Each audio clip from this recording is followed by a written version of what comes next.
Victor Okafor. I'm the head of the Department of Africology and African American Studies here at Eastern Michigan University. I warmly welcome you to this August occasion. I want to start by recognizing the presence of certain individuals in our midst, starting with the Dean of the College of Arts and Sciences, Dean Hela. Could you give her a round of applause?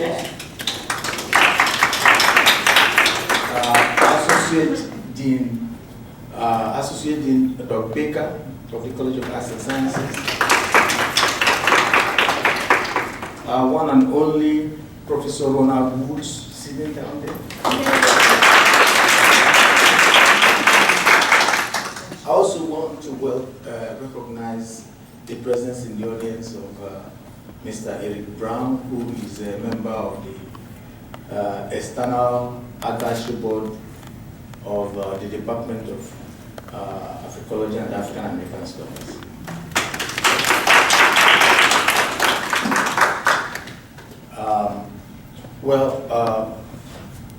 Let me just go right on because we have a lot on our plate. As I said earlier, I want to welcome you warmly to this August occasion. As the session proceeds, please feel free to help yourself to the refreshments behind you. You can walk up there and come back as you see fit. Students who are here for LBC credit, please do remember to get an LBC evaluation form from staff members who are there. Don't run away with the form. Stay till the end of the program. And the purpose of the LBC credit is to show that you learned something from this program. The topic of today's scholarly panel discussion, 400 years later, 1619 and its aftermath, is one that is necessitated by the present moment. That is to say that this year, 2019, marks the 400th anniversary of the arrival in 1619 of the first documented shipment of 20 Africans in the English-speaking colony of what was to become Virginia on a Dutch ship that ferried them from the west coast of Africa. History either describes these 20 Africans as indentured laborers or as captives. Amongst other aspects of this subject, our galaxy of experts will also weigh in on that question. Be that as it may, this first documented shipment of 20 Africans to Virginia in the year 1619 explains why the year 1619 holds a special meaning in African American historiography. Our assembled experts will weigh in on both the historical significance and the mega impact of 1619 and its aftermath on the evolution of the socio-political character and racial order of the United States. However, it needs to be pointed out that 1619 was not the first time that African captives will be shipped to the New World of the Americas, of which the US is just a component part. As a geopolitical construct, the New World, which originated in the early 16th century after European mercantilists sailed to and landed in what would later be called the Americas, refers to the majority of Earth's Western Hemisphere, specifically the Americas. In studies of the colonial period, the New World as a concept is used as a contrast with its opposite, namely the Old World, consisting of Africa, Europe, and Asia. 43 years prior to 1619, that is by 1576, up to 40,000 African captives had already been shipped from the coast of Guinea, West Africa, to Latin America. The number rose to 776,000 by the year 1800. As I stated earlier, the English colony of Virginia received its first shipment of a group of 20 Africans in 1619. By 1760, the number of African captives shipped to Virginia had risen to 200,000. Dr. John G. Jackson observes in his Introduction to African Civilizations that about 40 million Africans were ultimately shipped to the English colonies of the Americas and the West Indies. He claims that Africa lost more than 100 million people to slaving raids, treks, and transatlantic deaths. As he estimates it, during the 400 years that this trafficking transpired, 1 out of 3 Africans died during the raids for their capture.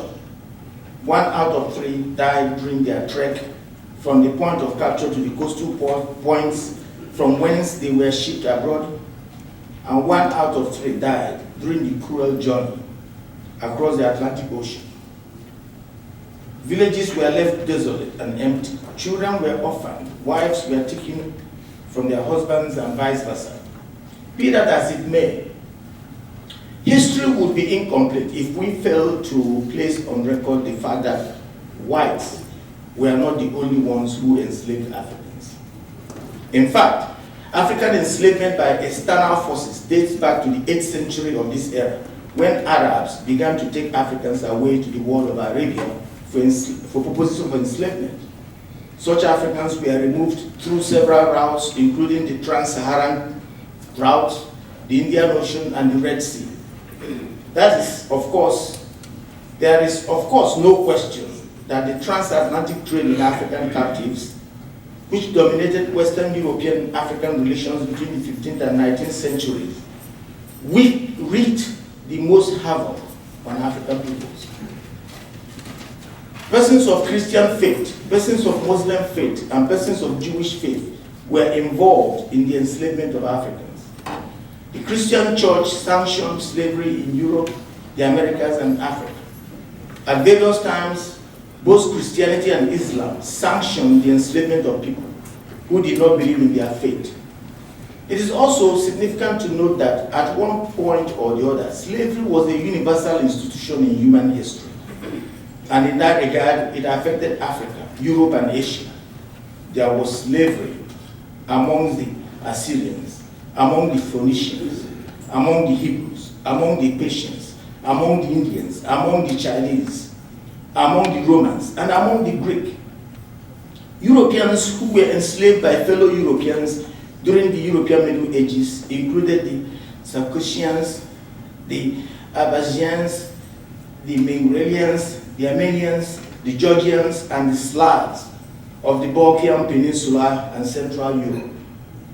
No doubt, our panel of experts will shed more light on these and other historical points of departure for today's scholarly dialogue. For now, let me invite the Dean of the College of Arts and Sciences, Professor Dana Hela, to share some words of welcome with us.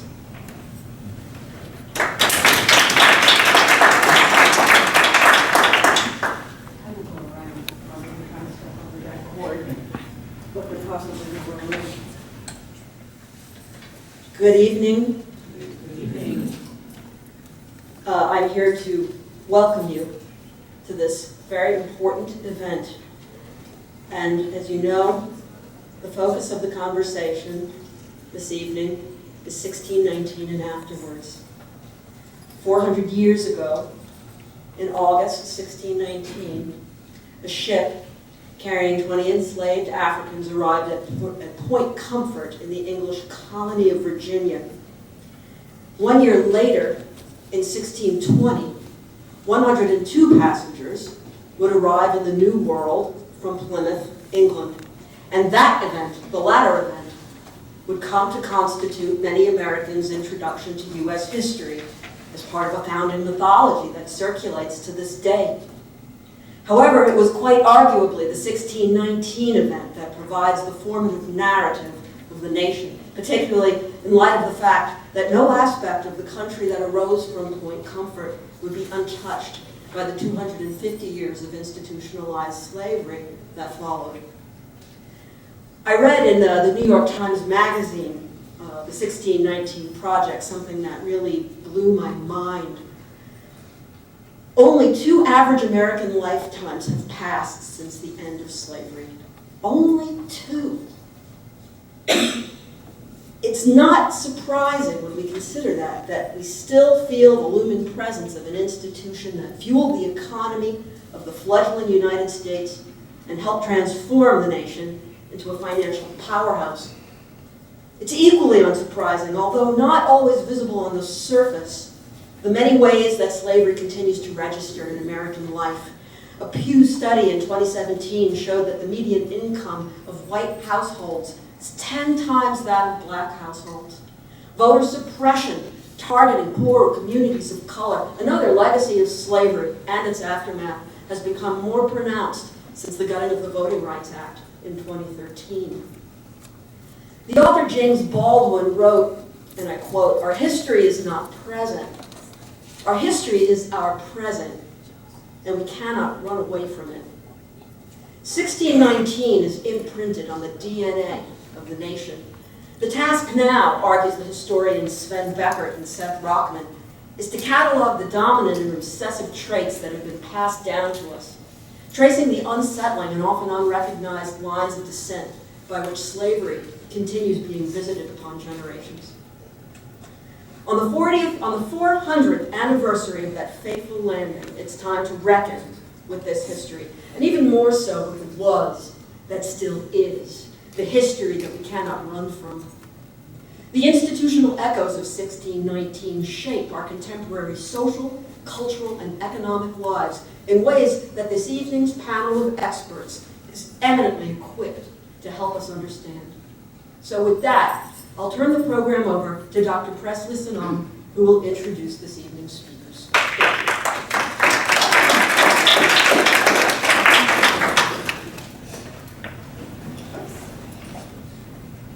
Okay. Good evening, everyone. Good evening. So this is going to take me a while because our panelists are quite accomplished, and we are very privileged to have them here. So, is Mr. Frank? So, first we have Dr. Heather Neff, who holds a PhD in English Literature and Language, and an MA in English Language and Literature, Comparative Literature, and French Linguistics from the University of Zurich. She also holds a BA in English Literature from the University of Michigan. Dr. Neff has been a professor at EMU since 1993, when she arrived from Switzerland to teach courses in African American literature. Her other areas of specialization include women's studies and poetry, and as a published novelist and poet, she is also interested in all kinds of creative writing.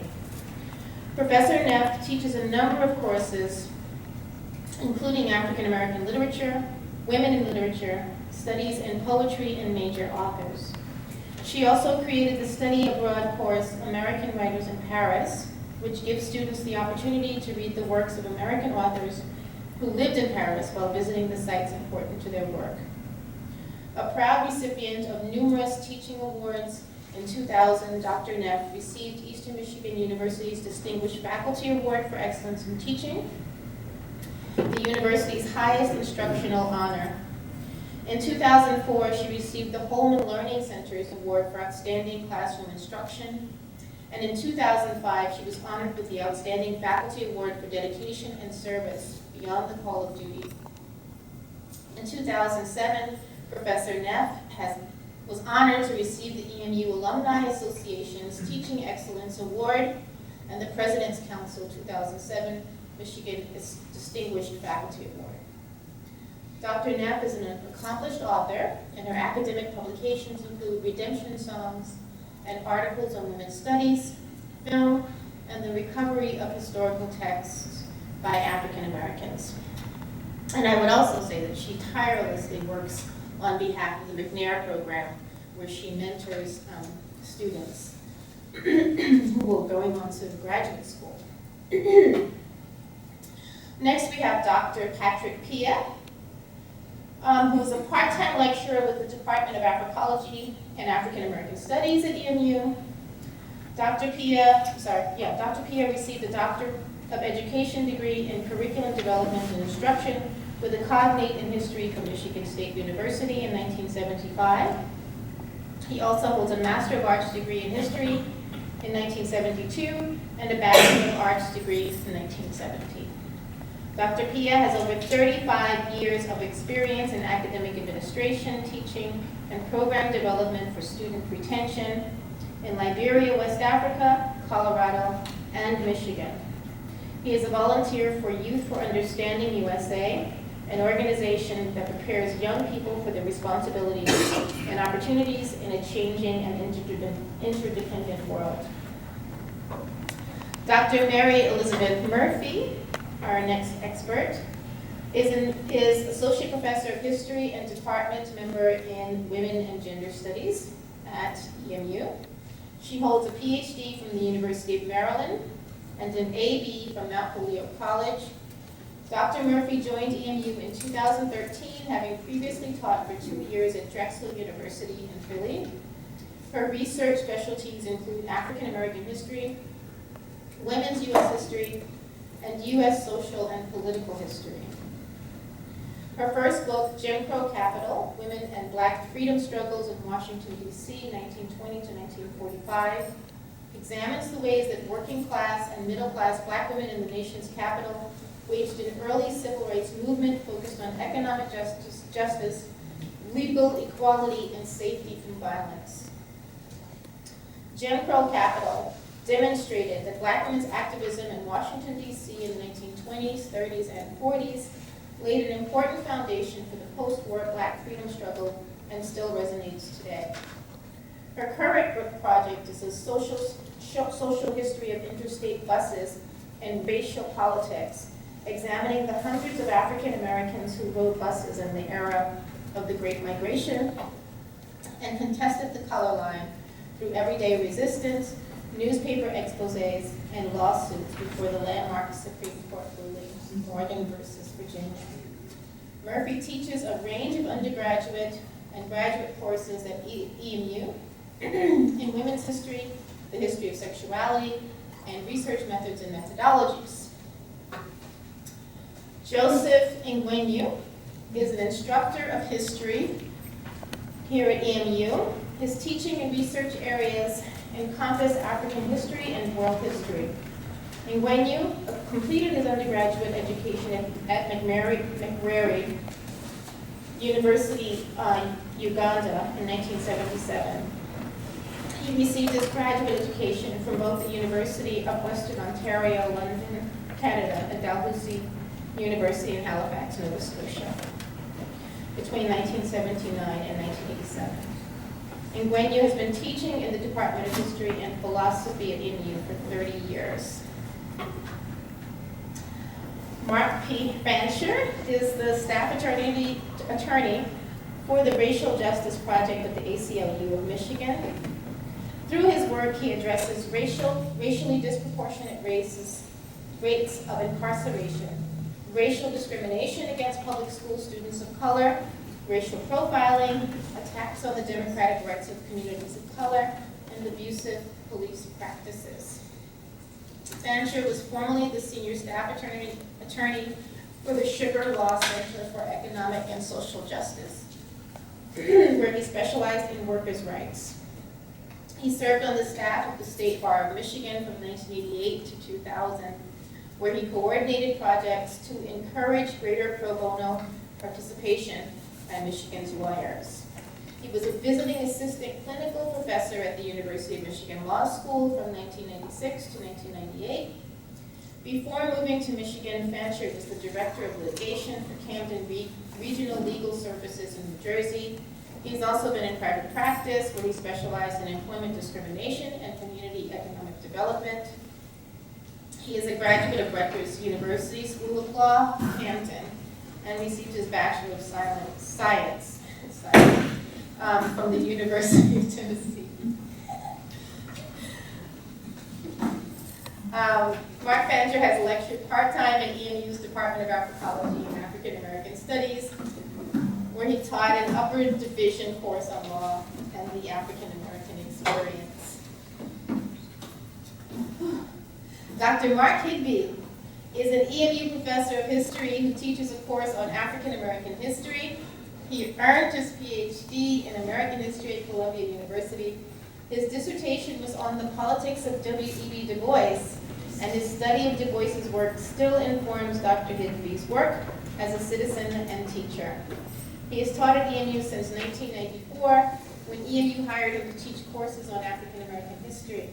He is particularly interested in what is often called the quote-unquote central problem of American history, how racism and white supremacy have shaped all of the history of the United States.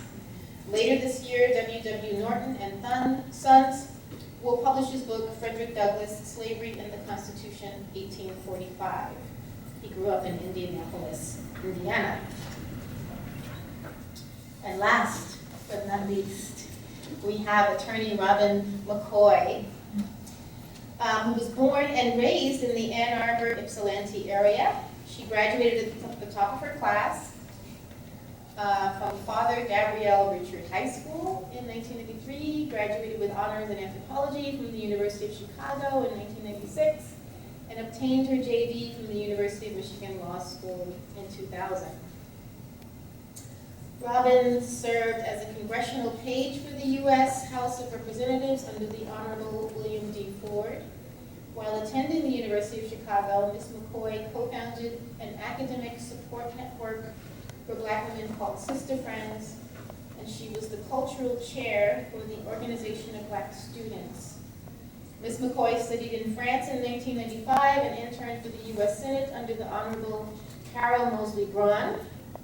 She tutored elementary school students in the Chicago public school system and was mentored by First Lady Michelle Obama during her senior year at the University of Chicago. Ms. McCoy was the political action chair for the Native American and the Black Law Students Alliance, handling community, civic, and political meetings, debates, and protests in support of affirmative action. She also tutored elementary school students at Peytonville Elementary School and participated in an internship in South Africa, where she worked with Willie Hofmeyr, head of the Asset Forfeiture Unit and former anti-apartheid activist. She was the recipient of the University of Michigan's Black Law Student Alliance's 1999 Distinguished Service Award. Ms. McCoy is admitted to practice law in the state of Michigan and the Eastern District of Michigan. She has been a licensed attorney for 15 years. During that period, she has worked with the Legal Aid Defenders Association, and she currently works with the Michigan Children's Law Center and is a partner with McCoy & Associates. Ms. McCoy has lectured part-time in EMU's Department of Anthropology and African American Studies, where she taught an upper division course on law in the African American experience. And finally, I do want to mention that she's planned, facilitated, and organized presentations on what to do when stopped by the police and the expungement and federal pardon process across the state. Please join me in welcoming our esteemed panelists.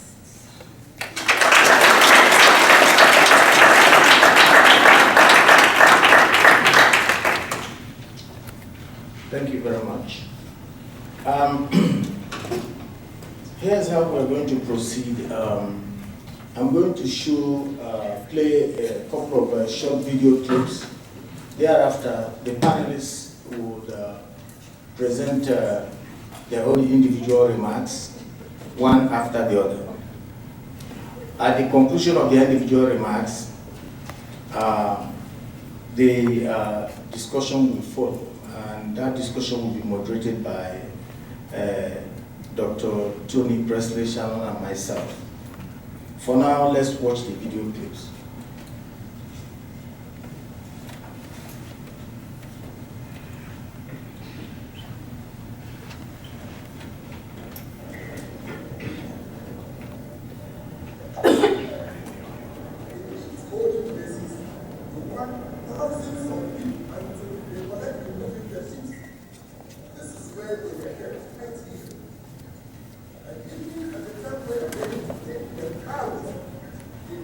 This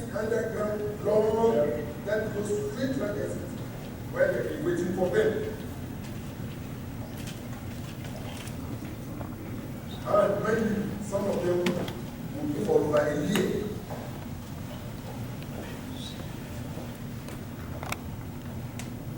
Most of the time, these 2 days are meant. Yes, they will act on here and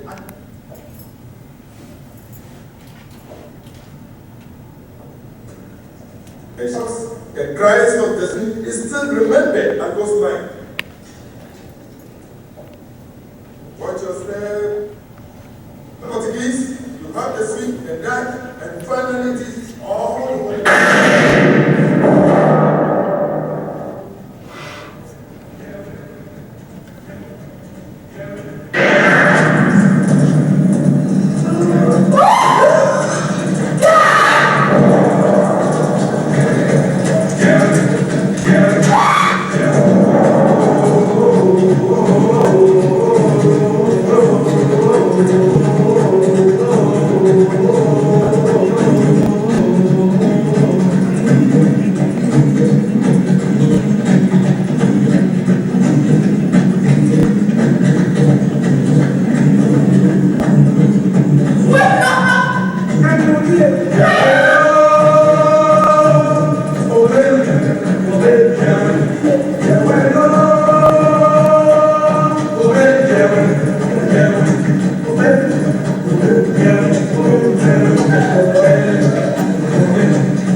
In a special new issue, the New York Times Magazine is launching a series called the 1619 Project. It marks the 400th anniversary of the arrival of the first enslaved Africans in the colony of Virginia.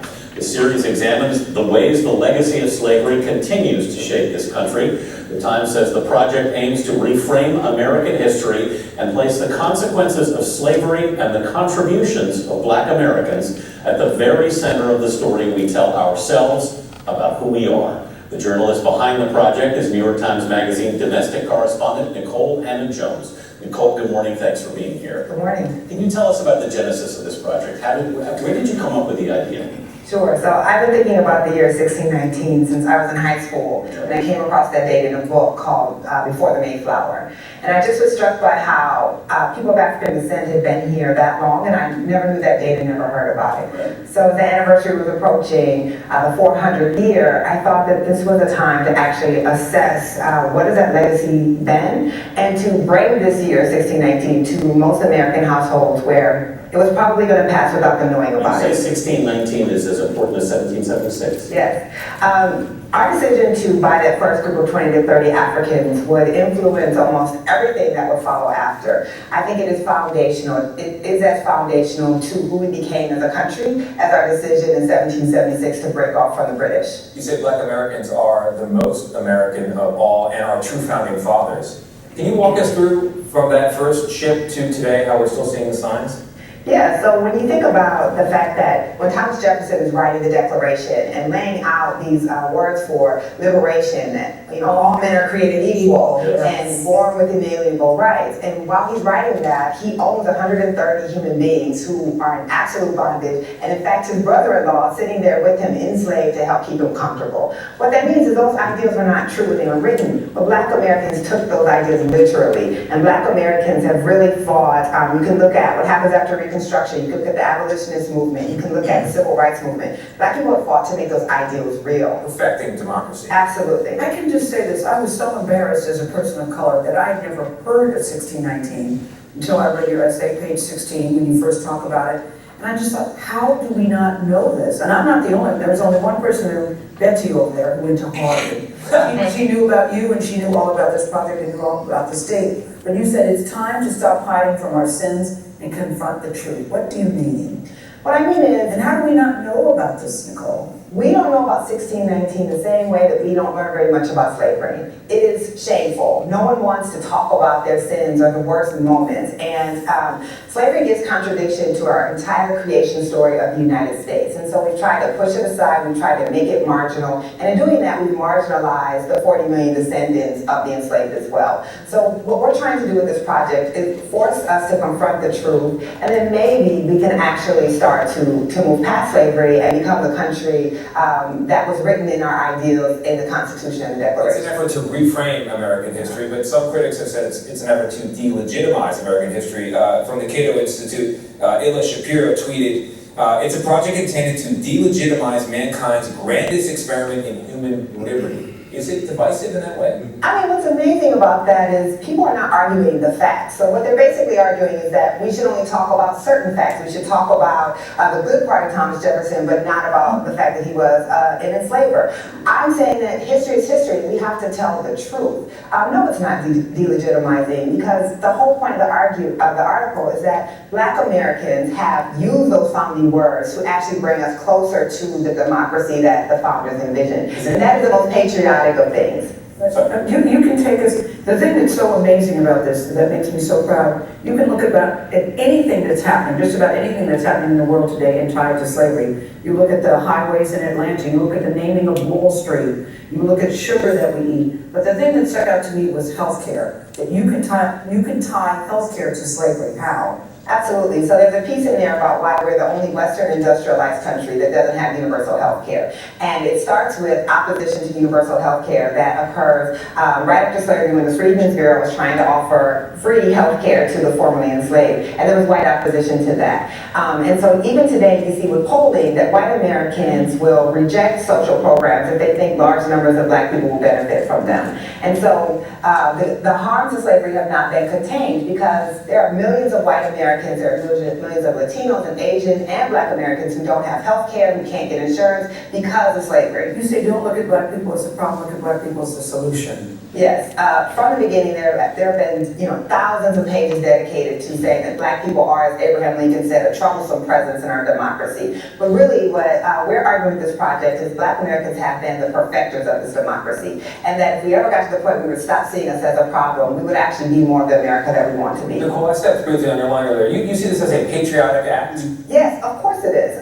This isn't saying that this is a country that needs to be destroyed. This is not saying that this is a country that's illegitimate. It's saying that this was a country founded on ideals that were not true at the time, but that Black Americans believed in those ideals and have worked to make those ideals true for all groups. I don't see what is more patriotic than that. Well, you couldn't have expected this reaction, which is huge, by the way. Congrats. Thank you so much. Congrats and bravo to you. Tomorrow on CBS This Morning, our national correspondent, Jerika Duncan, will take... Well, it's time for us to bring their panelists to the stage. And each one of them would present opening remarks to be followed by discussion. You can do that in any order. Did you want to ask questions? Yes, we will ask questions after your opening remarks. So go ahead.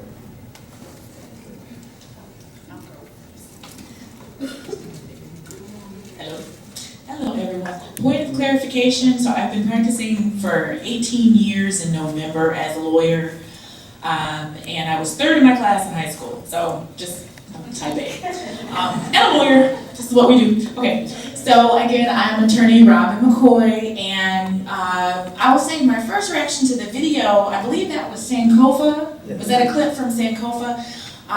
So I've seen the video. I remember there were some prospective students at the University of Chicago, some African American students, and I decided, Miss Afrocentric, to take them, some Black students, to see Sankofa, and they were like, "This was intense." I mean, I don't know if is anybody in the audience seen the whole movie? Yeah, it's a pretty intense movie. You know, this woman is like a model, and she's doing her model thing, and all of a sudden she falls into slavery, and it's intense, it's gritty, it's real. You know, it's one thing you read about slavery, but then she's actually feeling it, experiencing it, tasting it, breathing it, and so that's what the movie, you know, I don't know if you got enough of that in the clip, but that's what the movie does for you. And with the 1619 Project, you know, I did read the article that Nicole Hannah-Jones that she did, and I also watched a video where they featured some of the writers, the poets, and the editor of the New York Times. And so my response to the project is I'm glad that they're doing the project. I think we need more of it.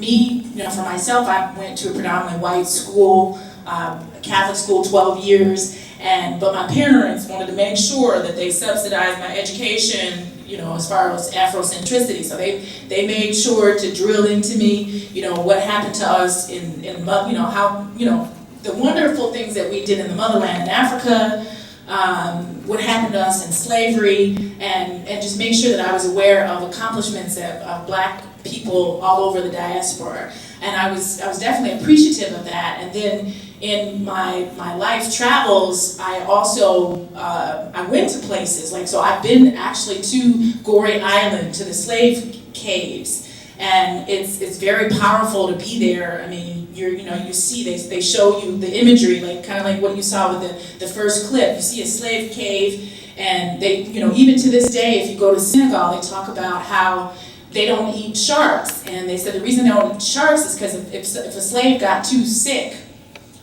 they would throw them overboard. Or there were some slaves, you know, there's a book is called The People Could Fly, and it was actually a play that my sister and mom and I did when we were younger, and The People Could Fly, and they were talked about how some folks who were slaves jumped off the slave ship because they didn't want to become slaves. And so to this day, if you go to Senegal, there are the people there, they're like, we don't eat sharks because the sharks ate our ancestors, and if we eat the sharks, we're eating our ancestors. So even when you go there to the motherland, you have that sense of they're aware of what's happening and what happened in slavery.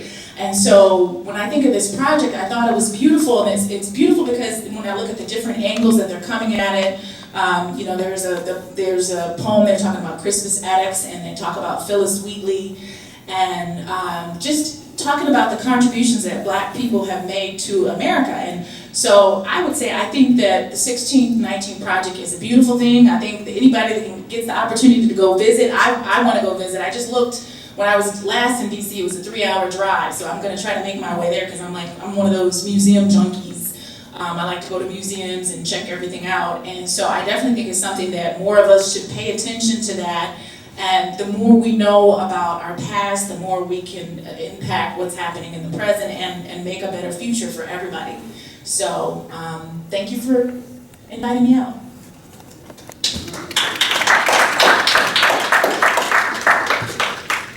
Thank you. I talk better if I stand. Can you hear me? Oh, yeah. So,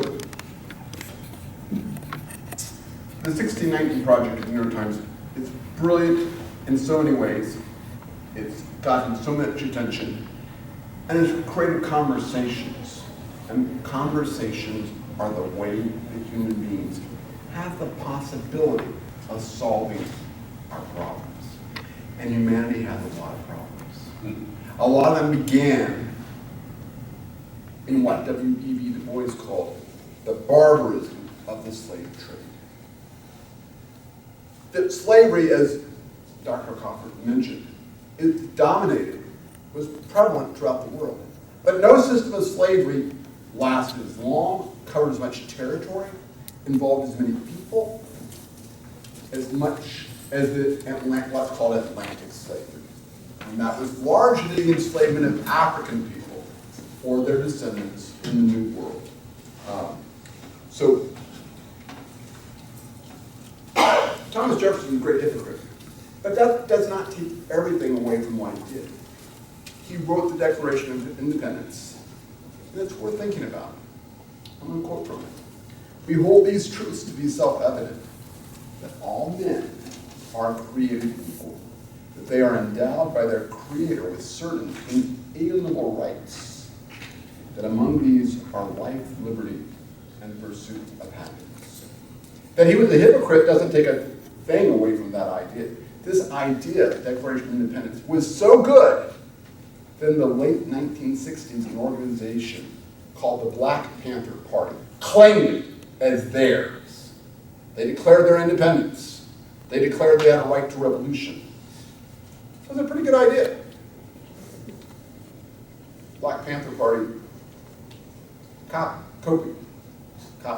claiming this idea of Jefferson's.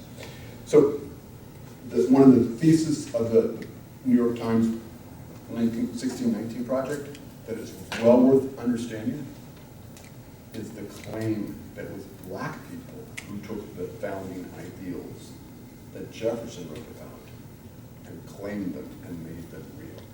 And I want to quote then another person, Frederick Douglass, who, in that book that was mentioned in the introduction, it was published in June, so and you ought to go out and buy 10 copies.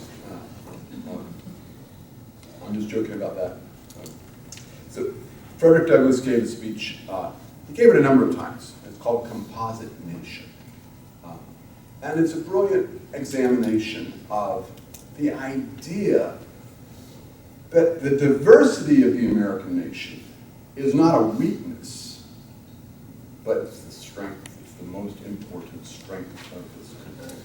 And there was a tremendous anti-Chinese immigration idea at the time, and Douglass said that the question was, are we better or worse for being representatives of different races of man? Americans are the most conspicuous example, he said, of the composite nation. And he welcomed the Chinese and every other nation on earth to this country because it made it a stronger, better country. Mr. Douglass never apologized for Jefferson's hypocrisy, but he took those ideas and tried to expand them and deepen the country's commitment to it. And it's still a good idea. It's still a radical idea. I wish we had a government that understood that. Thank you.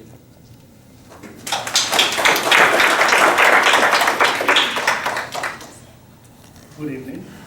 Good evening. I am coming to you, or to this group, maybe from a different perspective. Number one, I spent the last 4 days going through the project itself, I want to share. In fact, I have just ordered for 25 copies. Yes, I teach part-time at EMU, but I've been a long time history / social studies instructor, whatever that means.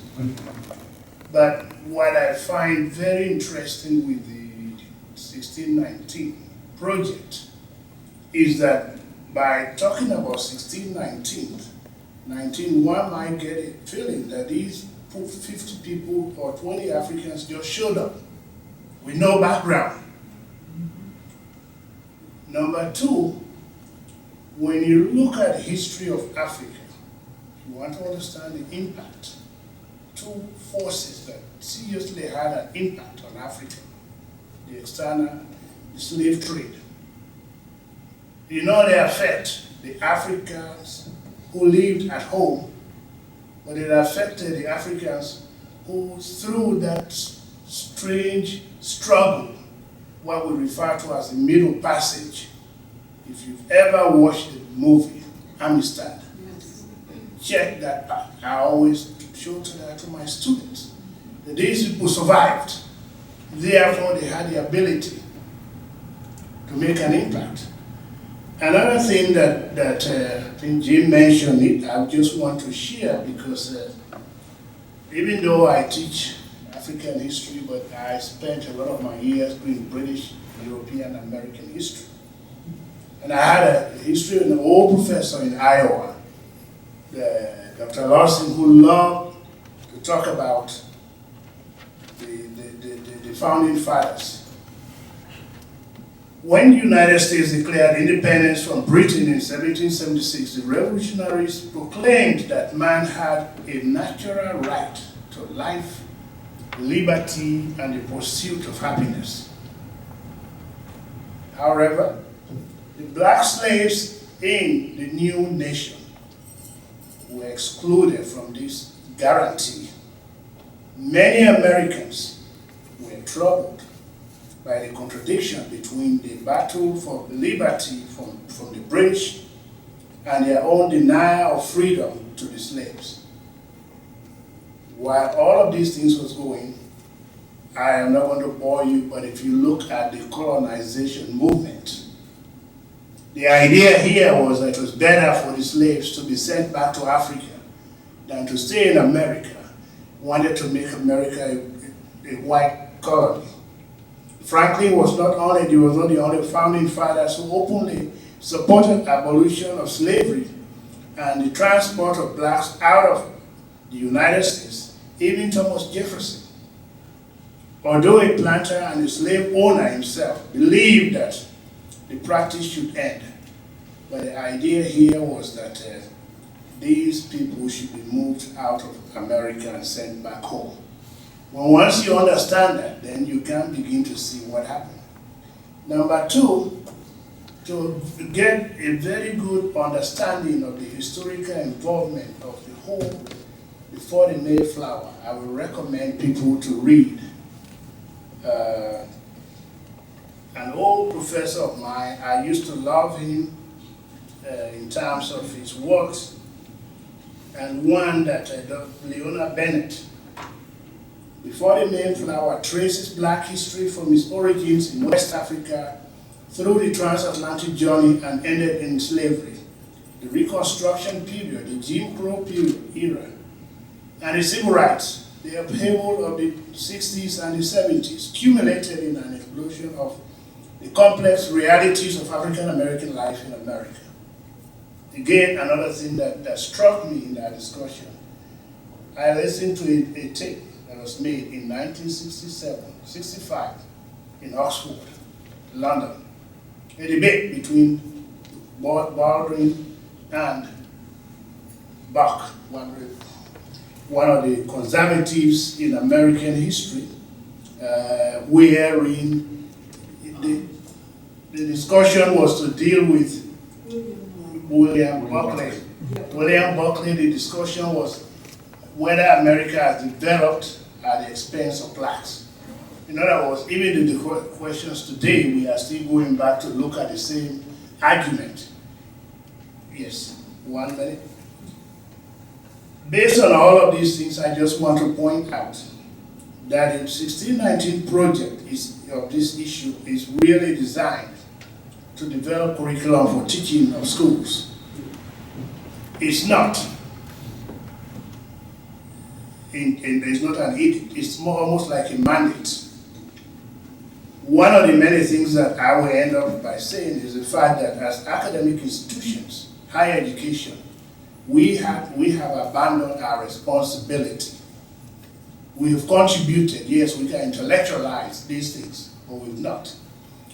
University of California legislature just passed a new law that they want to make ethnic studies as a required course for all graduates. I don't have to go to the end, but thank you very much.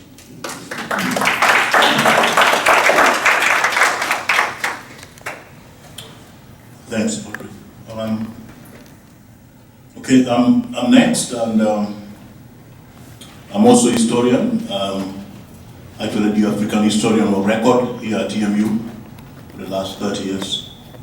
The slave trade and slavery, obviously, in African history, constitutes a large part of what I teach, and I've been teaching over the years. Welcome 1619, but as had been made in the opening remarks by Victor, 1619 is neither the beginning nor the end, but it's an important watershed in the context of the emergence of a specific mode of production that involves slavery at the global level. But as a preface to 1619, from an academic perspective, you need to consider, of course, obviously, domestic slaveries, the Trans-Saharan, the Middle Eastern, Red Sea, East Asia, across the Indian Ocean, the East African coast, the islands of the Indian Ocean, and so forth. The Atlantic being one that was the most transformative of the variety. The second preface I'd like to make in reaction to what I saw is that in addition to the famous comments by Thomas Jefferson and that Cato Institute, academic debates in this field have advanced to a very sophisticated level of analysis associated with the modern world systems. Theorists, Samir Amin looked at it as some kind of accumulation on the world scale, and broke the global system into center and periphery. Andre Gunda Franca talked about metropolitan satellite. Emmanuel Wellston constructed a model that looked at the center, Europe, the periphery, America, and Africa, the periphery of the American periphery. So they are very important academic insights that we have a duty to refer to what Patrick was saying. We have a duty to simplify and explain. Now, as an African historian, I am most interested in the other side of this period, that having removed people from their productive prime, what was left in the continent of Africa. So there are two stories to this.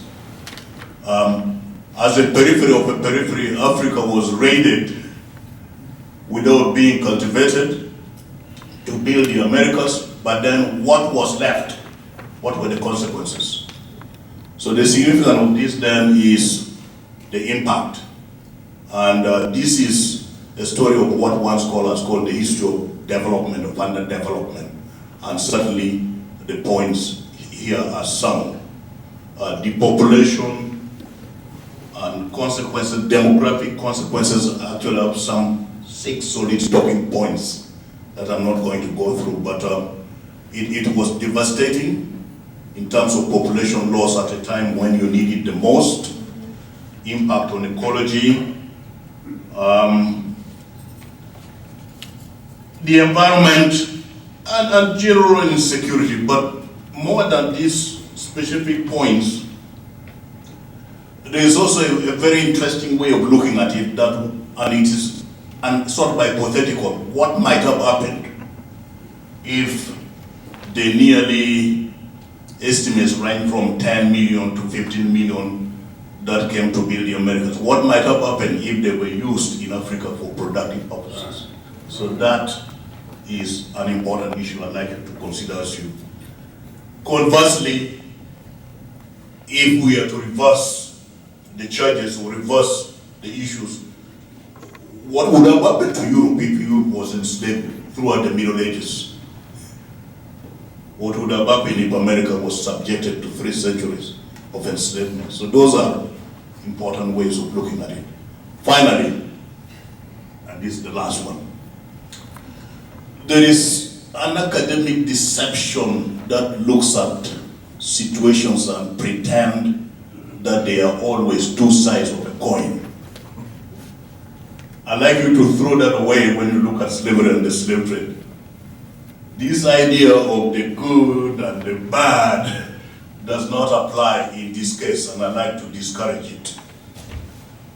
I've heard of bandits, I've heard of pirates. Most of them are either one hand or one eye, and that is slavery.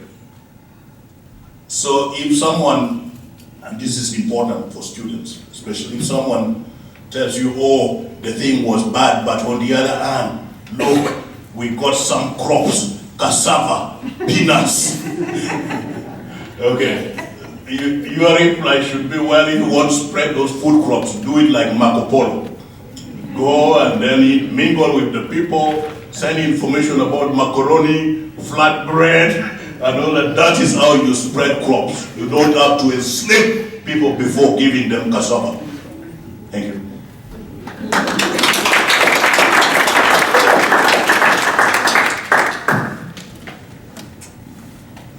Thank you so much. I just want to say that as a lover of history and especially a lover of dates, I'm so happy that everyone will know 1619 now. And everybody knows that the 1619 is a podcast, correct? Yes. There are 6 episodes now. I'm a podcast lover, so I'm assigning it to my students. So in my remarks this evening, I want to build on Nicole Hannah-Jones's idea about African Americans as perfecters of U.S. democracy. And I want to discuss the ways that placing Black women's experiences at the center of U.S. history helps to recast traditional narratives about issues of justice, democracy, and freedom. And I also want to talk about the ways that Black women's history has shaped the course of U.S. history. In the early 17th century, as African men, women, and children arrived in the colonies, women knew right away that their bodies were not their own. Black women were expected to perform productive and reproductive labor, and knew all too well that their bodies were central to the success of slavery. White slaveholding men expressed their racial dominance over Black women's bodies through rape and sexual assault. One of those white men was America's 3rd president, Thomas Jefferson. Black women expressed all types of resistance to this physical and sexual assault, but were never able to see any justice. One of the most glaring examples was Celia, a slave in Missouri. After being repeatedly raped and impregnated by her white master, she fought back and murdered him. The state of Missouri executed Celia in 1855. During Reconstruction, African American women pursued something they could never do in slavery. They began to speak back. During this era, Southern legislatures began to remove the term white from rape statutes, and they rewrote the legal codes which criminalized sexual assaults against Black women. Preliminary scholarship has suggested that African American women in every state began to exercise their new rights of citizenship by testifying in state houses and suing in courts when they experienced sexual assault. Black women went to court to prosecute men for crimes of rape or attempted rape. Formerly enslaved women helped to create some of the first rape laws against black women in the US South, a region that had once insisted that rape against Africans did not exist. Not only were black women out front against sexual violence, but they were also pioneers in women's equality. Most scholars credit the origins of the women's rights movement with the 1848 meeting at Seneca Falls. But in that very same year, a group of African American women also organized for equal rights. The Daughters of Zion, preachers, and other leaders in the AME Church went to the church's general conference to demand that women be licensed to preach. By seeking licenses, black women were asking for authority to lead in congregations, interpret the Bible, and be supported by the denomination in their work. Without making too many generalizations, the evidence is clear. Precisely because slavery had no gender, neither did freedom. While white men and some white women struggled with the prospect of women's suffrage, black women and men argued that everyone should be allowed to vote, sometimes even children. Black egalitarian views of justice and democracy stood in stark contrast to sometimes white, narrow visions. In the 20th century, black women witnessed citizenship rights be divided up by race and gender. Major moments for white women, such as earning the right to vote in 1920, enjoying the benefits of social welfare in the 1930s, or working in war industries in the 1940s, largely did not happen for black women. But it was precisely black women's exclusion from these rights of citizenship that made them fierce advocates for justice and freedom, values that offer tremendous salience in this current political moment. Whether it was black women rioting for jobs in the federal government in the 30s, making the Montgomery bus boycott a success by marching with their feet in the 50s, or in the 1970s suing General Motors and claiming that the car company discriminated against them because of the basis of race and gender, which Kimberly Crenshaw reminds us intersected. African American history is United States history, and projects like 1619 mark a new era in bringing matters of racial and gender injustice central to the ongoing American struggle for freedom.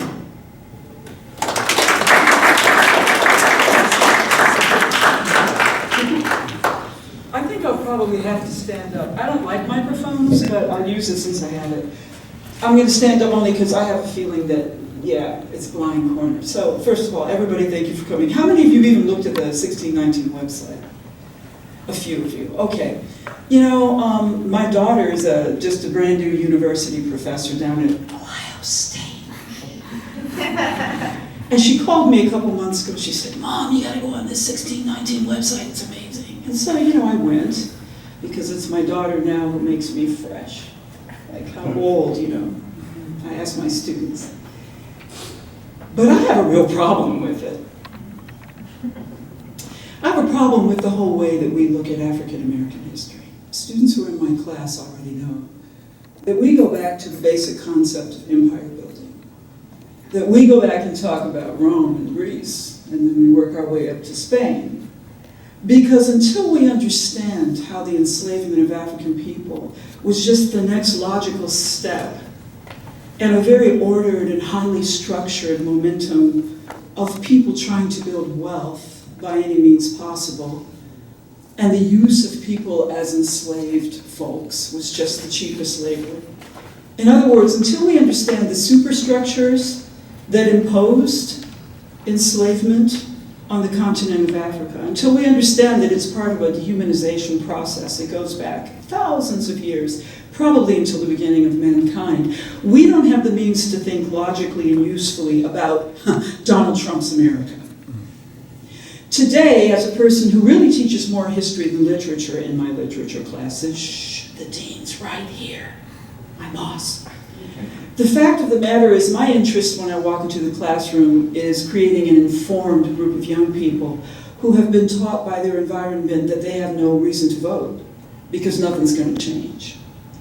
And they have to have the means of understanding that 1619 is an important year, but our history didn't begin there because slavery in the New World didn't begin there. Slavery was already a process that had begun by Columbus, who we're going to celebrate next Monday, right? In 1492. And I think there are far more important things that happened between 1492 to get us to 1619. And I would argue that there's a wonderful book called, is it Before Columbus, written by Eric Williams, who was prime minister down in Trinidad. Right, they come, right, who really rocks our understanding of the way philosophy and the church and the history of enslavement developed across the Atlantic Ocean, and how the transatlantic slave trade just reflects upon slaveries that happened all over the world. So, as we look at this, look at it as, yes, a cornerstone, but understand that the enslavement of African people is much larger than what happened in the United States, that it's much more deeply embedded into economy and economic systems, into class, into the construction of an ethnicity called African American, because before the enslavement of African people, there were no African Americans, which is something we don't talk about.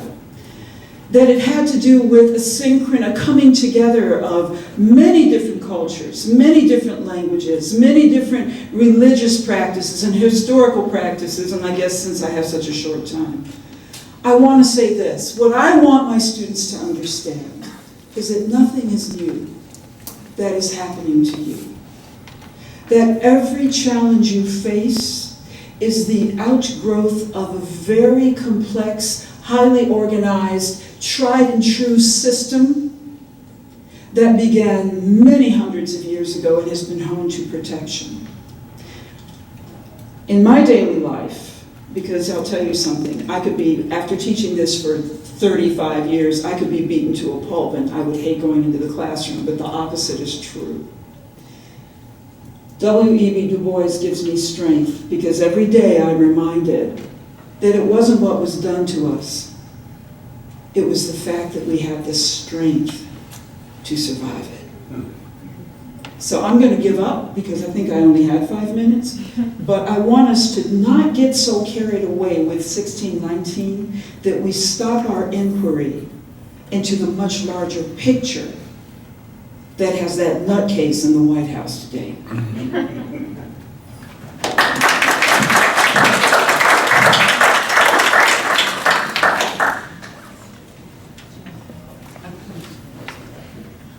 So, there are many things that created problems for African people as a result of the institution of slavery.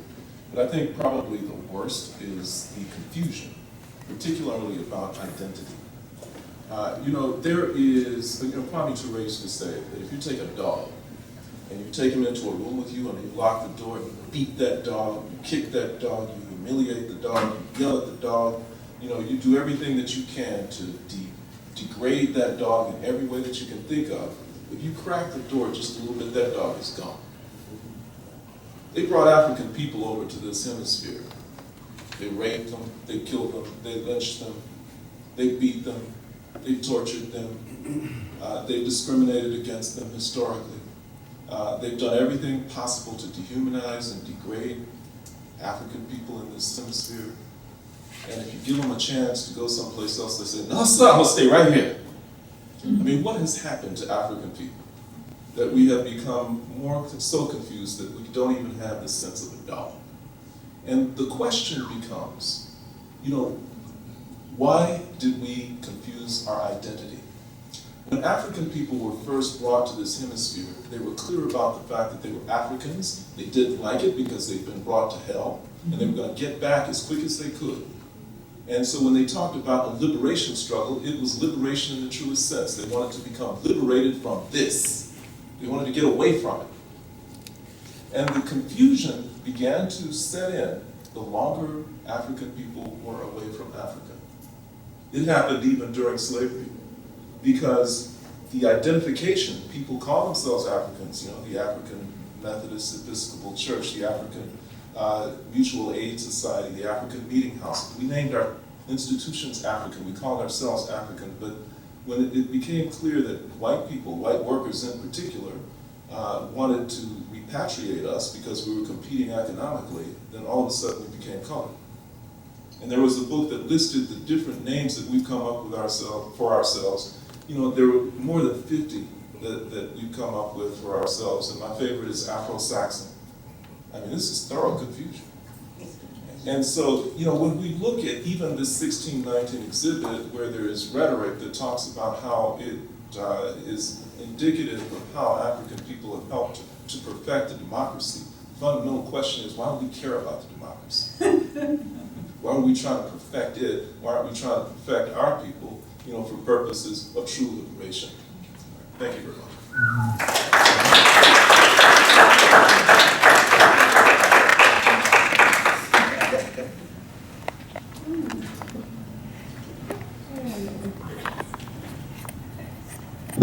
Thank you very much for those thought-provoking comments. At this point, I would invite my colleague, Tony Press-Vesano, to come and initiate the question and answer session. All right.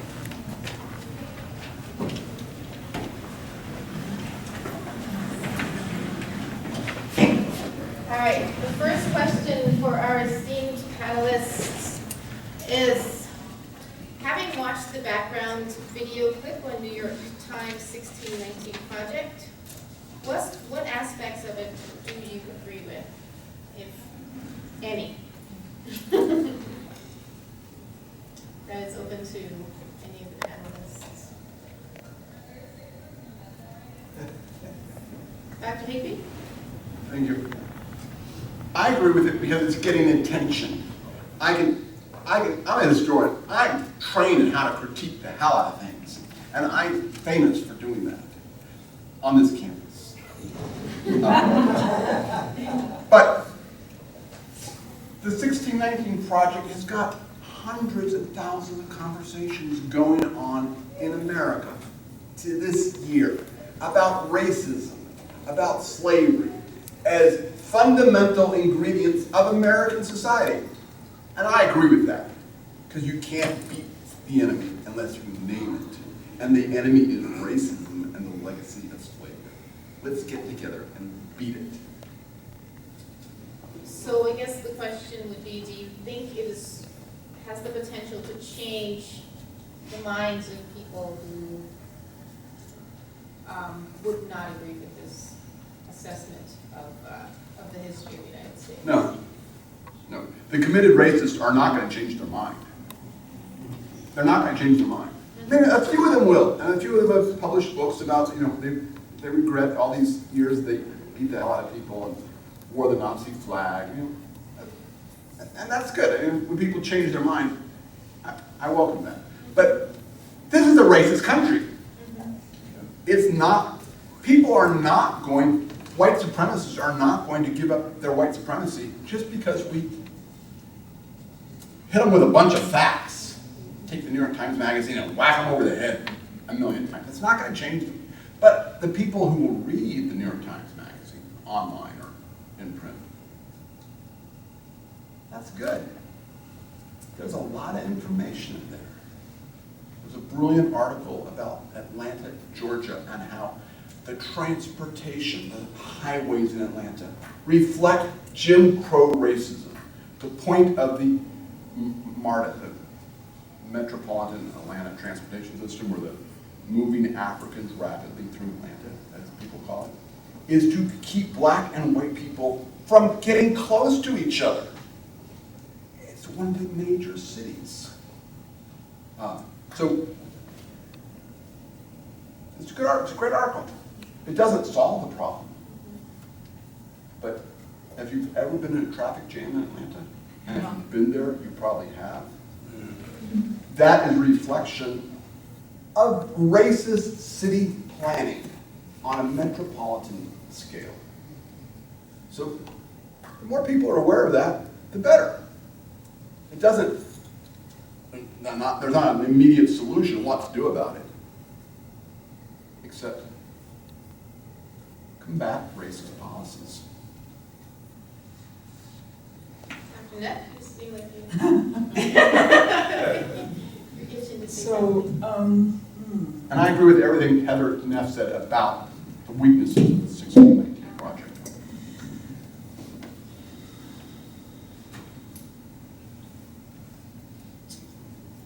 Wow, we can't waste time.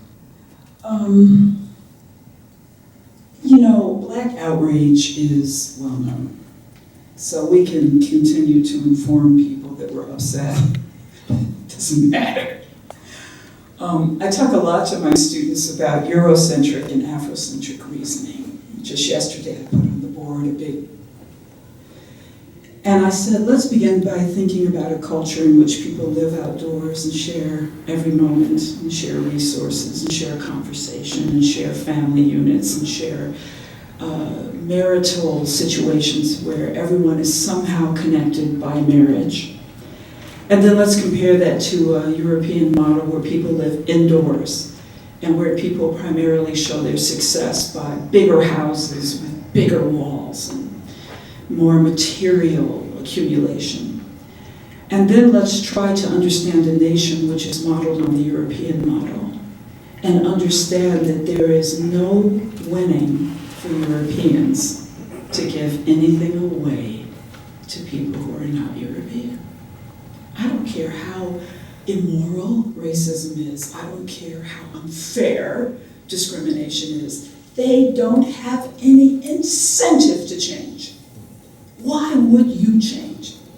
Those of you who teach the wonderful civil rights documentaries know that there's a point where one of the leaders of SNCC says, rattlesnakes don't commit suicide, right? So I guess I'm in a position where I don't waste time on that. I think what we have to do is walk away from all this theoretical, oh, you know, Thomas Jefferson said all men are created. They don't care. What we have to do is empower our disenfranchised communities. Help people understand how this dang government works. I'll bet if I took a pop quiz right now and asked the people in this room to give us a bare minimal answer about the checks and balances that occur in the construction of our government, the way it's designed, 99% of people in this room wouldn't know. I would say 80% of people have not watched the news in the past week, don't know what's going on right now with the White House, and frankly aren't interested because they'd rather listen to hip hop and watch porn. I'm sorry, students, I know I ran this down your throats a lot. But particularly for young people in our culture, we're in our second generation of young people who have been told that life is better when you fantasize about sex and buying things. And that until we're able to empower those people by giving them true and important knowledge about how they need to vote, they need to get involved, we're nowhere because rattlesnakes don't commit suicide. So let's stop this shaming. We're going to shame people into treating us appropriately. That's a waste of time. So 1619, first of all, the New York Times, I know they're broke, Adobe. I know they're broke. I know, well, let's all agree that the greatest newspapers on earth, the ones that are really trying to do the right thing, they have no money. I just thought it was a shabby website. I thought there was a lot more that could have been done. I thought there are some amazing historians who should have been brought into the project rather than just some journalists. God bless journalists. But there are some historians whose voices should have been included. I thought instead of all this just walking and talking on the beach nonsense, we could have put together a website that really appropriately collected fact and told the truth. So I'm sorry, because I know I was invited to speak about the importance of this whole endeavor, but I personally thought it was shabby. I know I'm getting raw now. I shouldn't do that, but that's what I thought, which is why my students have not been told to watch it, to be honest with you.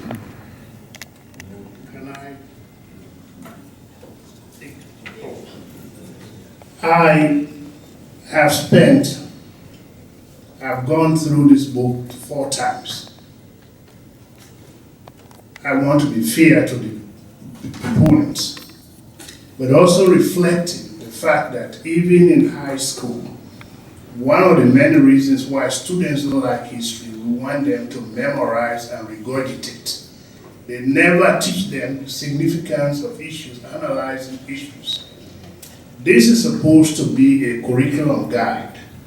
I went on to the downloaded everything and ordered for it, not because I need it. I don't need it to use it. But I do work with a lot of freedom schools in Detroit. I also work as chair of the children and youth ministry in my church.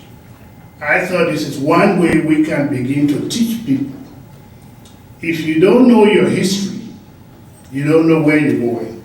And one of the things that surprised that always I looked at, Bunch, the third, wrote at the back, let us use history to inspire us to push a country forward, to help us believe that all things are possible, and to demand a country lives up to its stated ideas. Many of us don't know that.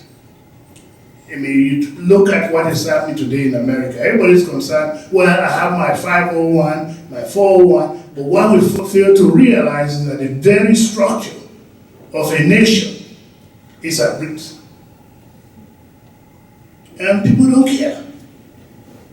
So let's be realistic now. We have to go back. That's why I said, I can read you the rationale behind why Cal State or the legislature is proposing for students to have ethnic studies. They're not promoting black studies, Chicano studies, or they say ethnic studies, that everybody should do that.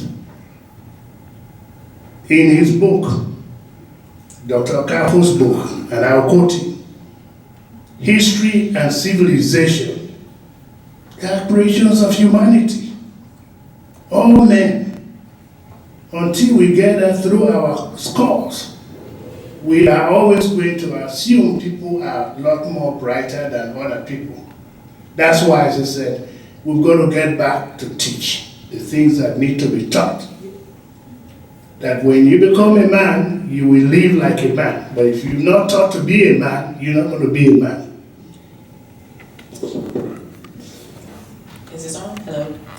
I actually think that it's a start. I mean, we can have a debate about the timeline. I mean, there is a book, it's called The First Americans Were Africans. There's actually a video that's by Dr. Imhotep that talks about the first Americans coming here as African folk and evidence of African civilization. My parents have traveled around, they've been to the Olmec Stonehenge, so they've seen that. So we can have that debate, but I think 1619, the fact that they have the curriculum, they're talking about doing K through 12, because for me, again, I came from an environment, 12 years of Catholic schools, predominantly white environment. I had my parents that helped me to take classes on Afrocentricity. I took Congolese dance. So I think that it's a start to have the conversation. I think that we are having a shift that's going on. People are waking up, you know, in terms of things that are happening, like, you know, what Martin Luther King talks about, what affects one of us directly affects all of us indirectly. I was really impressed by Greta Thunberg when she came over here. I think, I will say this, there are some people, and I know there's a question about the critics. Okay, yeah, there are some critics, you know, they're not gonna understand it no matter how much we talk to them and teach them. They've got the mental health issue of racism, it's ingrained in them. Some of them are just, they're not gonna wake up. But I feel like if you talk to younger people, you know, I work in my practice, I represent adults in the criminal justice system, the current prison industrial complex, I do that. But I also lean more towards working with children. I do educational videos and I do educational advocacy for kids and for the schools to try to reverse the school to prison pipeline. So I do think that, you know, I know what she was saying about how people don't care, Rap Snake doesn't care, but I mean, if the planet, if the racism is causing all of us to go towards mass extinction, I think people are going to start to wake up. They are going to start to think about, okay, you know, like when I was in my class, I was talking about Roe versus Wade and how things were going. I'm like, if Roe versus Wade is overturned, a lot of more women are going to wake up. So there are people that are starting to wake up. I mean, they may be slow about how they're doing it, but I do think that it is important to give historical context and also bring it up with the contemporary piece of that. I mean, I'm the vice chair for the Michigan Democratic Women's Caucus, and we're having trainings, youth leadership. We can talk about it theoretical, but we do need to get in the trenches and talk to people and motivate them. That's why I do educational videos to motivate people to get out there and make change in the world. I mean, because the opposite side of it is just very dismal and depressing. I will also say this, I went to the Congressional Black Caucus this year, and I don't know if any of you guys have seen When They See Us, like on Netflix. That was very powerful. But I actually went and I saw a panel with Yusuf Salaam and Corey Wise, and I just think of, just looking at the experience of the black men, what they went through. And so we are starting to see, like with the Innocence Project, we are starting to see a shift in the paradigm. I mean, there's still modern day slavery in the form of the prison industrial complex, but we are starting to see a shift. And to me, that's encouraging. Well, I think that I don't discourage any type of presentation of history. I mean, anything, because we're starting. But one of the problems is that when some institution like the New York Times or somebody else presents history, and they're constrained and limited by what the system allows them to present. Because it's really not a question of slavery. Slavery is just a manifestation of white supremacy, which is the real question. And if you really want to understand what's going on in this country, you have to understand the history of white supremacy, because it's a fabricated phenomenon.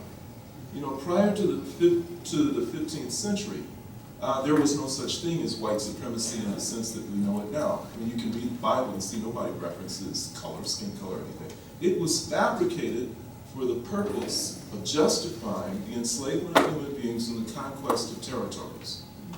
And it was marketed scientifically and consistently to the point that it became part of the very fabric of societies around the world. If you really begin to look at that, then you begin to see that it was a tool that was used to aid the development of an economic system. Capitalism needed white supremacy in order for it to exist and for it to grow. And if you begin to look at that, then you begin to question the value and the validity of the capitalist system itself. And of what utility is it? How destructive a phenomenon is it? And these are places that capitalist institutions dare not tread. And so they carefully control the history that's presented so that those questions like that. Well, I echo everything that Heather Neff said, critiquing the 1619 project. But I still think there's a great value in the project, because getting conversations along. I do not agree that there's no validity. To say there's no validity to the existence of the nation is an attack on Frederick Douglass. Frederick Douglass. He was confused too.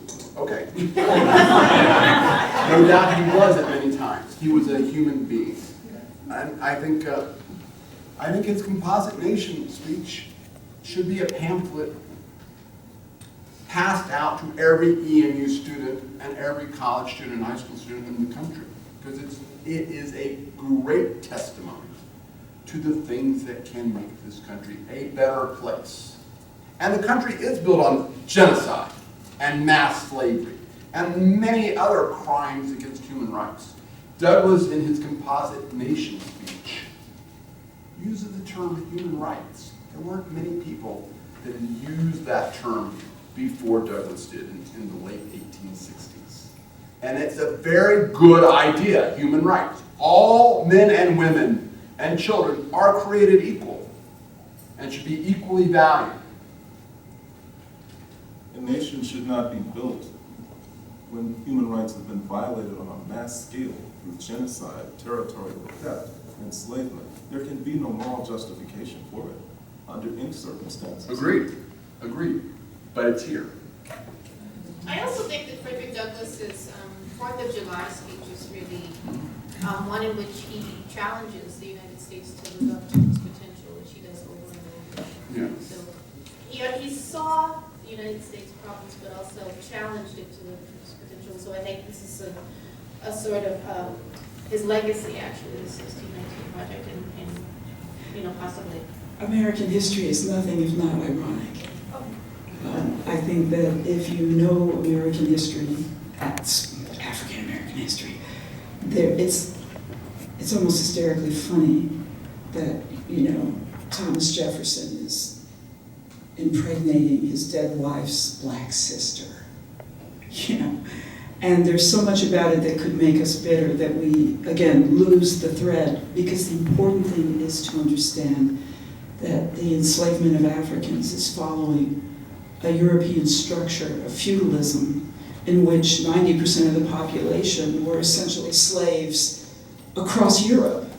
So it wasn't that the American colonists invented the notion that it is appropriate to deny human rights to the majority of people, that this is a practice that goes back, as someone in the panel said, long before the notion of color racism. We had class systems, and we, even in the present today, still have caste systems in large portions of the world in which, according to the caste of your birth, you're going to either die having lived a life of comfort, or you're going to die having lived literally in the excrement of your neighbors. So I do think, once again, we get very, very, very focused on one country, us, and that there's so much more that we need to understand about how we fit into a worldwide system of abusing people who have less power than others, and women, of course.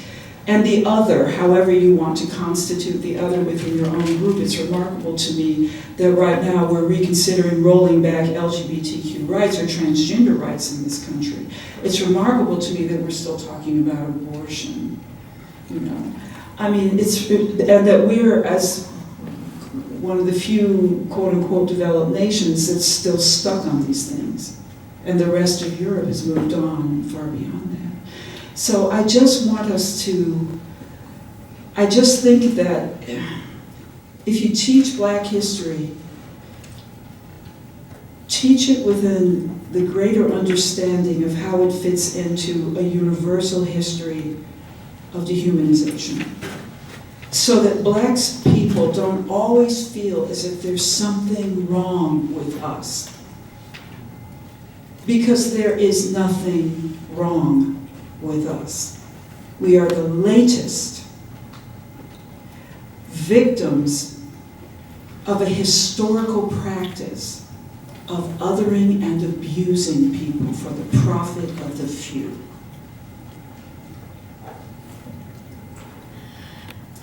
As I'm hearing all these remarks, I noticed that we haven't said the word Black Lives Matter yet. And I think the 1619 Project is influenced by two contemporary movements. I don't think we would have had the 1619 Project by the New York Times without the Black Lives Matter movement and this really robust activism that we see in cities and towns and states of people rising up. But the other thing that I think is animating the 1619 Project is the changing face of the academy.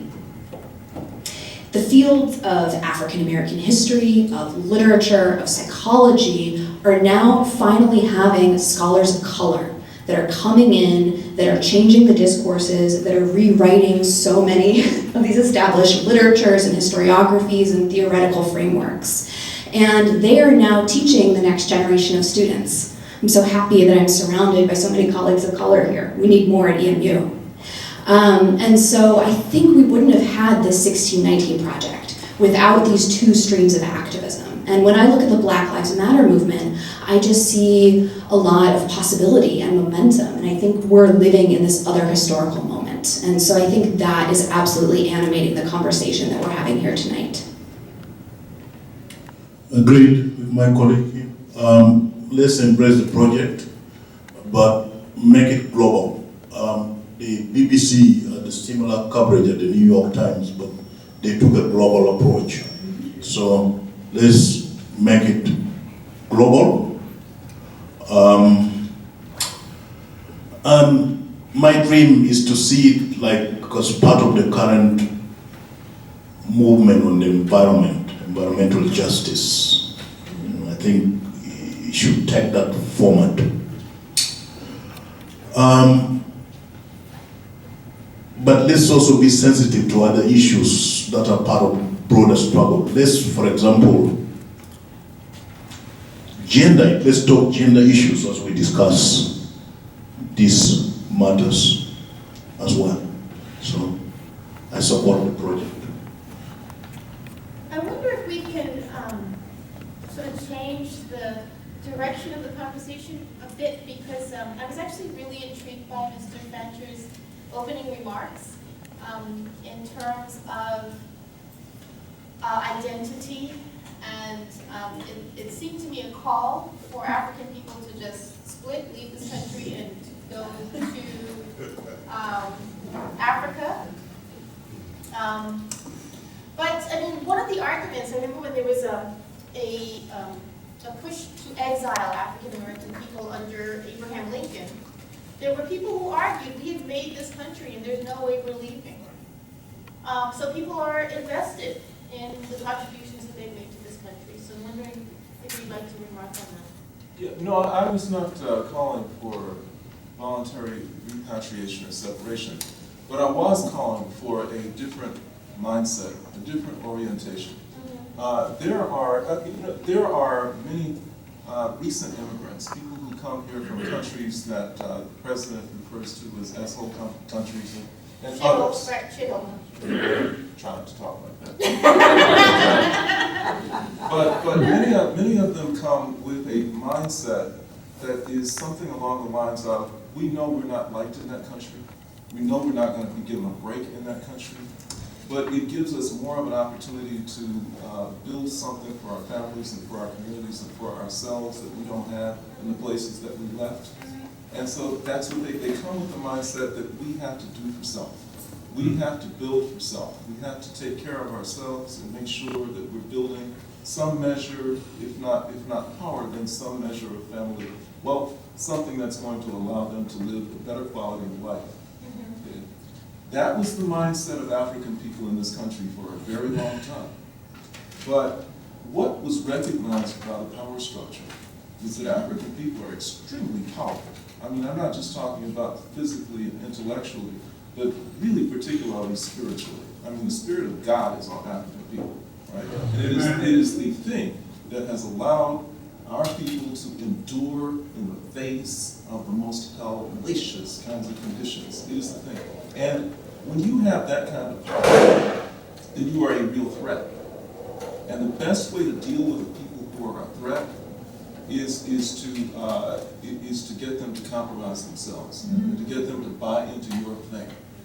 And so we see that in the 1950s, 1960s, the youth of our community were warriors for our community. They were on the front lines fighting with and for the community, putting their lives on the line in freedom rides, in sit-ins. The Panthers were bold enough to follow behind cops with rifles. I mean, they fought with and for the community, right? When they saw this, the powers that be began to let a few of them in. They opened up so-called opportunities. And many of these youth who formerly would lay their lives down for the community began to adopt the mindset that, one, yes, there really is a possibility for us to integrate into this thing. And yes, we will reject this African notion of communalism and collective responsibility and buy into this me first individualism that's part of capitalism. And so I got mine, so if I can do it, they can do it too, let them do it, right? And so it confuses us.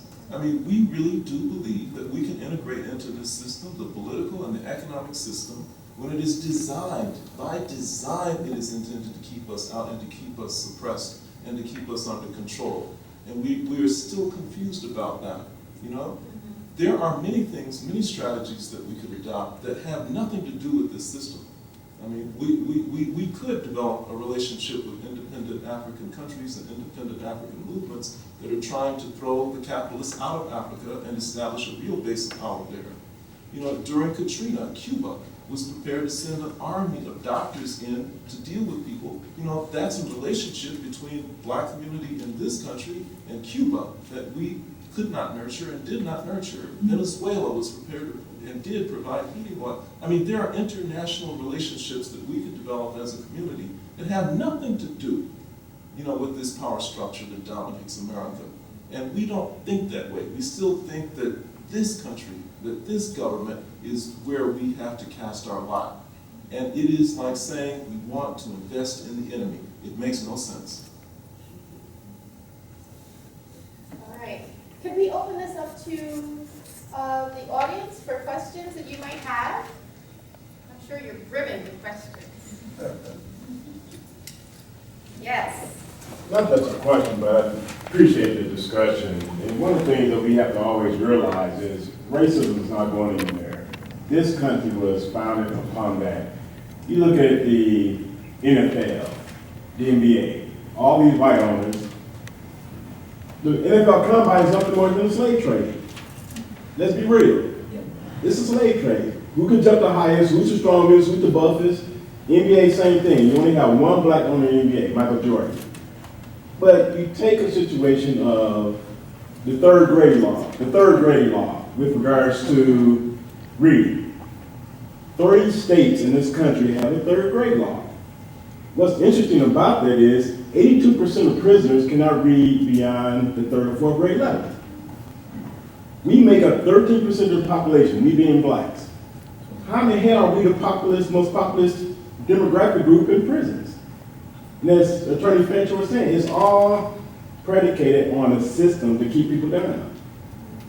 We are more worried about buying a damn chicken sandwich and standing in line than voting. Yes. You know, it's like, come on, we gotta, we as a people have to wake up. And until we do that, we can't keep playing the blame game because Michael Jackson said it best, man in the mirror. Thank you.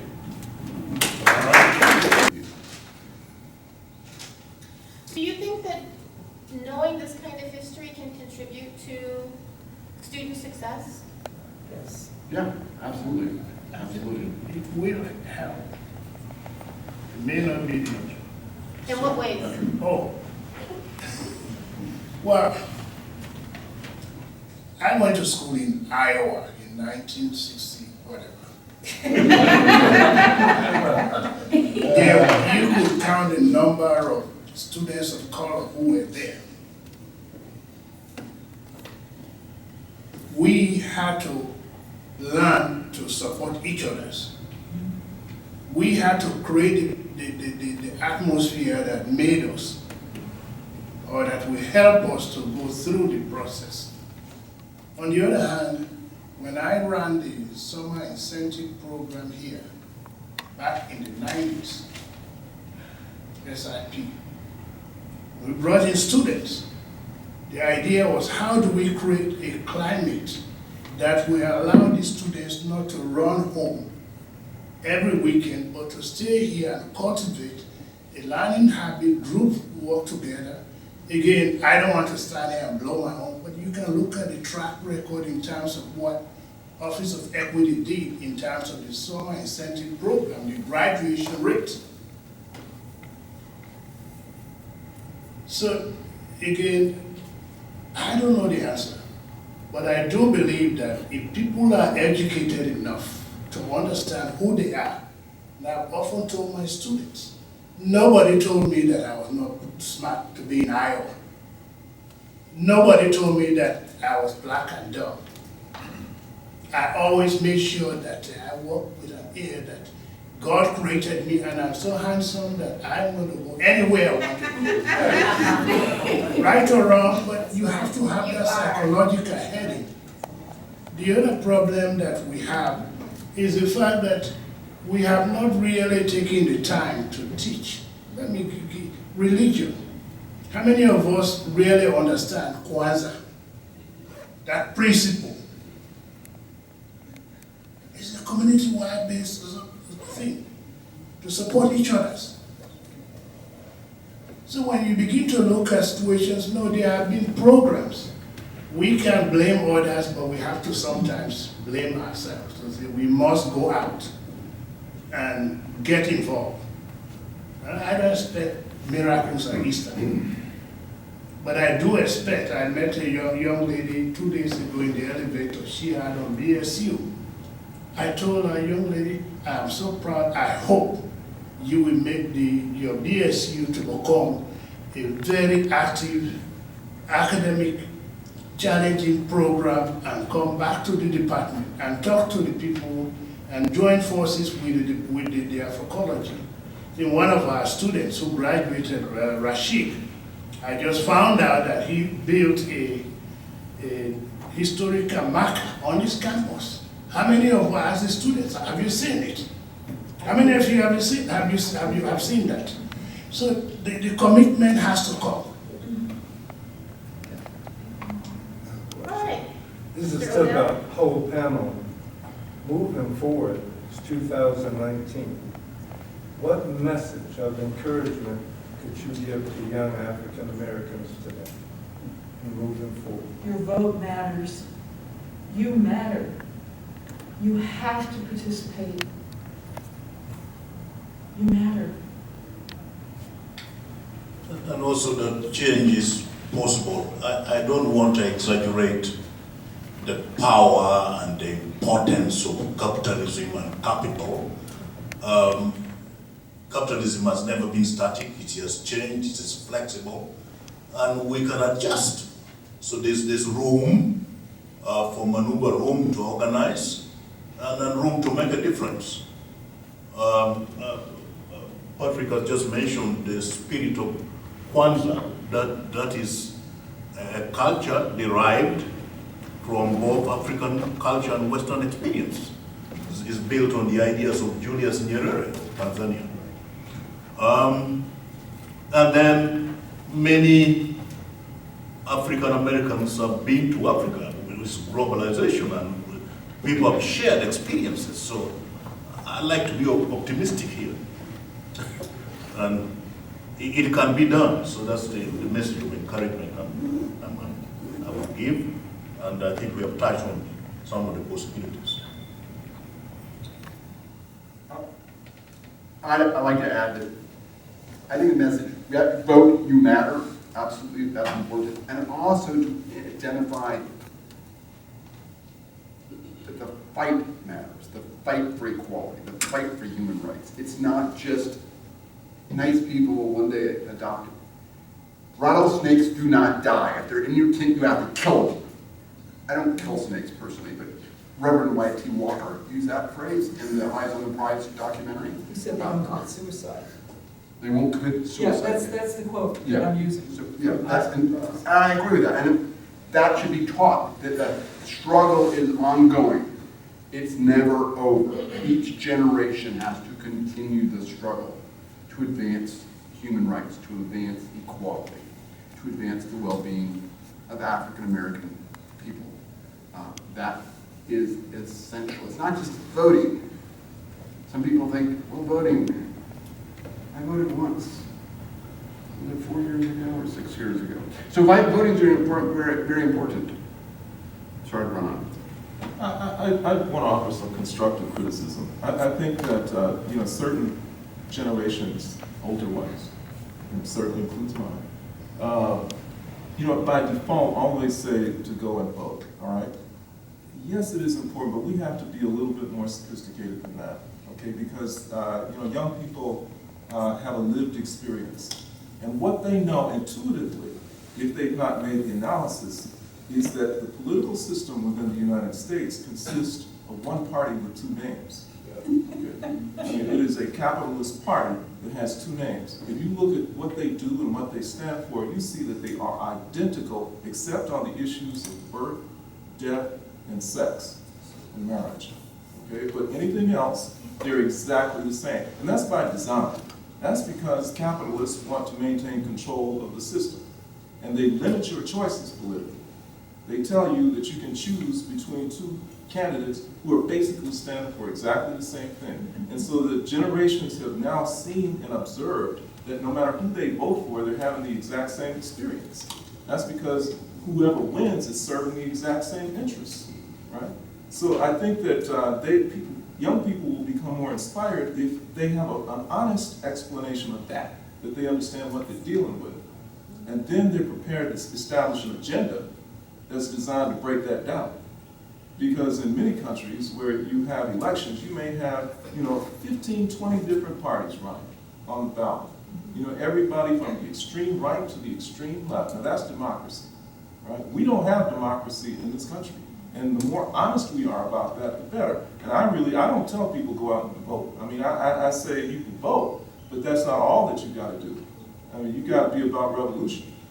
You know, you have to be about organizing on a consistent basis. Because how frustrating is it that people think that, okay, well, if I go vote, things will change. They go, they vote, they go home, sit down and watch TV, and nothing changes. And then somebody else comes along and tells them, well, you're miserable? Yeah, I'm miserable. Well, then go and vote. This makes no sense. You know, I agree with you, but the problem I have with that analogy is the fact that you have to be involved. You have to hold people responsible. Just because you've elected somebody. In the role of a leader, in my own mind, in all the years I've grown, the late Shaka Stevens, one of the presidents of Sierra Leone, used to say, in the old days, they wanted me to have all these educated people. After the elections, they became much more corrupt than the less literate people. So the question was, how do you get the government to respond to the needs of the people? What sort of leadership do you have? And I found that experience the last election that almost a third of my students refused to vote. And guess what? 5 months later, I ran into some of them on campus and they said, oh, Dr. P, we wish we had listened to you. And I told them, well, no, you don't have to listen to me. You've got to participate and hold people accountable for. Well, people who don't vote don't get any attention from the government. And I will say that the last administration created health care, and there are millions of people in this country who now go to the doctor and get insurance. I will say that LGBTQ rights were very much enhanced under the previous administration. I will say that a lot did change during the 8 years of Obama, and that it does matter that people become politically engaged. There is no student who comes to EMU who hasn't gone through some serious challenges. We are not a rich man's university. Every student who comes here has faced some crazy stuff to even be sitting in this room right now with us. I, from my position of extreme privilege, you know, I've studied at 3 European universities. I freaking tore up the University of Michigan as an undergrad. I too went to all white schools, which is why I found these European universities fairly easy. But that makes me all the more responsible to go back and help students understand Black history is important, learn it, but you gotta know what white people know. Right? So you don't come here and say, well, why should I vote? It's all the same. You got to strategize the way that all of our leaders strategize to save your lives. When you watch Selma, and I have Anna DuVernay, for better or for worse, at times I'm not on her side, but in Selma, what she shows us in this film is that everyone likes to think Dr. King was such a nice Black man. No. She shows us a Dr. King who was a brilliant political strategist and who was willing to risk his life every day of his life to save people. And he too came from extreme privilege, especially in the time in which he lived, right? So understand that when we don't read Douglass, Douglass teaches us a hell of a lot about America. When we don't read, I mean, my man Du Bois, that's my man right there. I mean, people talk about Obama. He's basing his way of thinking about the world on W.E.B. That's his buddy right there. I mean, we must be politically engaged. And I think that it is really bad practice to tell our students at Eastern who come from so much tragedy, so many of them, that they should not be politically engaged up to their dang eyeballs. Because you do matter. You do have a voice. And if you doubt it in this country, many of you today are better off because of what happened under Obama. I don't know that we have another Obama running for office, but I know that we have to take that chance and try to put somebody in there who will be better than what you are facing today. Today is not the day to disengage. Can we go just a little bit deeper, okay? Because I think we're on to something that's important. Yes, Obama made some reforms, but if you'll notice where the reforms were, they were with respect to birth, death, life, and sex and marriage. right? Which is the only thing that distinguishes the two parties. If those are the only things that we're concerned about as a community, then yes, we can be satisfied with the existing political system and engage in it. But if our concerns are broader and more fundamental, then we have to understand that this system does not offer us the opportunity to make the kinds of changes that we want. Because it was also under Obama that they went in and they took out an appropriate head of state in Libya, destroyed a country, turned it upside down. It was under Obama that more drones launched attacks in Africa than anybody else. It was under Obama that Obama went to Africa and spoke to African heads of state as though they were children. It was under Obama that he went to HBCUs and talked to intelligent young black people, young men at Morehouse, as though they were thugs, and said that you have to take responsibility and be better family men in order to satisfy and placate people who he needed to have support from. That's the system speaking, not Obama, that's the system. And we have to understand that if we're going to engage politically, we have to be more sophisticated than just simply saying, use the system as it is and nothing else. Use it, but understand that if we want to achieve liberation, which is what our forefathers or our ancestors died for, then we have to be more courageous. We have to reach higher and further than what they put in our laps and say, this is what you have to deal with. Sorry. I think being sophisticated also requires that we define politics broadly. Politics is more than the politics of a political party. And being sophisticated also requires that we work outside established institutions,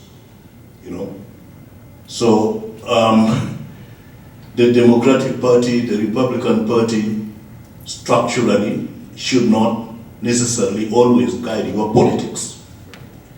So politics is much, much, much broader than we are making it appear here, at least by some of the comments I'm hearing. And we have to learn to operate, like I said, outside established institutions that tend to trap us.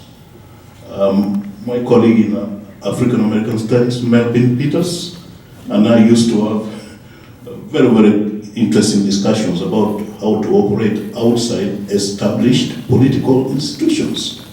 And that's also the best way of organizing effectively, and it can overflow into the elections, the political leader that you choose to vote for and stuff like that. So I think that is also part of being sophisticated.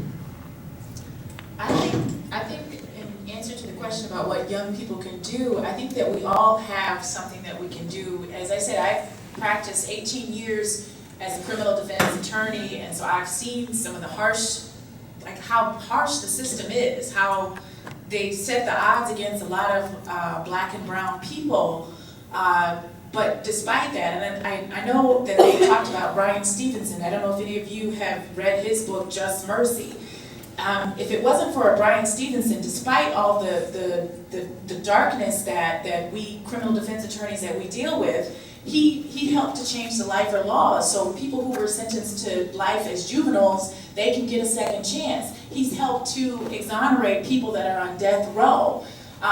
When I read his book, what I felt, my call to action, yes, I represent adult males and women, black men and women predominantly in the criminal industrial complex, but I also work with younger people, and I feel that we all, what I say to my students, is that we all have a call to action, and it's a matter of figuring out what that is. Like when Trayvon Martin, it was actually a colleague of mine, let me know about what was happening with Trayvon Martin, and I was so devastated because I work with kids in the juvenile court, and I'm always telling the kids, if you just do, if you follow if you do everything right, everything's gonna be okay. But with Trayvon Martin, all he did was be a young black man walking in a neighborhood and some crazy wannabe cop, not even a real cop, came after him. But I think there is hope. I know. I just was listening in the news on the way here, and I saw Lee Merritt. He's a civil rights attorney, and I was just in New York, with a lot of the civil rights attorneys, they're encouraging more of the younger people. They're like, we need more of you guys to be active with civil rights. We need more prosecutors. We need more progressive prosecutors. Dr. Caesar. Right.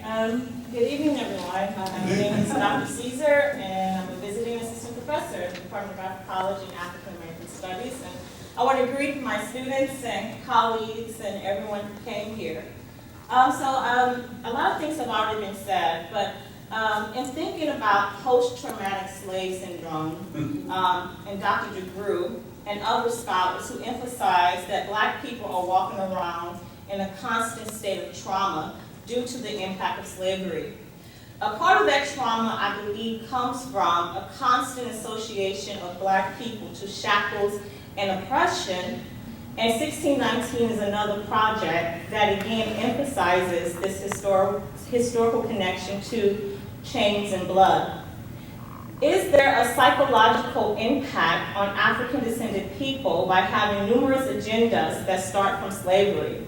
If Sheikh Anta Diop took him 10 years to get his PhD to prove that Egypt was in fact a part of Africa due to their intellectual and technological advances, and now we are promoting the greatness of African people from slavery. I'm thinking about the point of origin. Is 1619 a project that is divisive by focusing on the African Americans' experience only? Is it a part of this clip narrative when in fact we are a part of a global African experience? One of the things that we've been saying over and over again is rattlesnakes don't commit suicide, but are we stepping in front of the rattlesnake in the name of inclusion and validity despite the ongoing trauma? Thank you. And that's what I meant. That's what we have to teach you, is trauma. And we have to acknowledge it, and we have to try to understand it. And again, we are privileged. Those of us who walk into a classroom, we've had the privilege of unbelievable levels of education. And we gotta come from that perspective. You gotta question yourself every day. Yeah, and I would also say that you don't teach 1619 in isolation, right? You teach it as part of a much larger and broader history, and as part of the contemporary experience, right? Because Africa's still very much alive, right? There's amazing advances happening every day, and so you don't just put Africa, isolate Africa as the past, right? And talk about the African diaspora as the contemporary movement, right? And then just leave Africa in the past. It's all continuous. It's a continuum. You see the electric effect of the Black Panther movie, where people for the first time were able to, get some notion of Blackness in a glorious state. And that was a fictional, fantasy. But the reality is not that far removed. And if that picture were presented along with, the presentations of, our state of enslavement, that could make a big difference. The other thing, real quickly, that I think is de-emphasized in our history, many people will attribute, Black dysfunction and, pathology to slavery. Slavery was devastating to our people. However, if you look at what happened in the immediate aftermath of it, these were people who didn't act like they'd been devastated too much. These were people who immediately found their way into U.S. Congress. These were people who immediately set up enterprises all over the place. These were people who immediately began to prosper. So the pathology and the dysfunction that we see must have started and must have a different place of origin.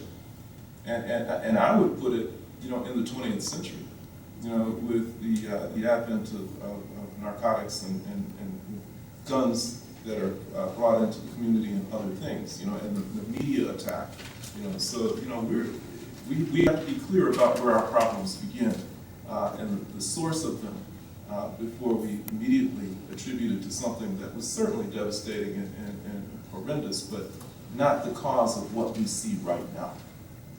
I'm not sure that's true, because yes, people did become Congress people and exercise their rights as much as they could, but you immediately had a white backlash after that. You had the convict leasing system that took place right after that. You had Jim Crow that took place right after that. You know, that's the point I was making, is that these people came out of slavery and they were able to excel. This caused a great deal of jealousy and hatred by the white community. White community, you know, certainly they were traumatized, so I'm not minimizing that. But these were people who had not been so totally destroyed that they were not able to begin to establish communities and businesses and political advancement. And what we see now in some communities is, you know, are people who are nothing like that.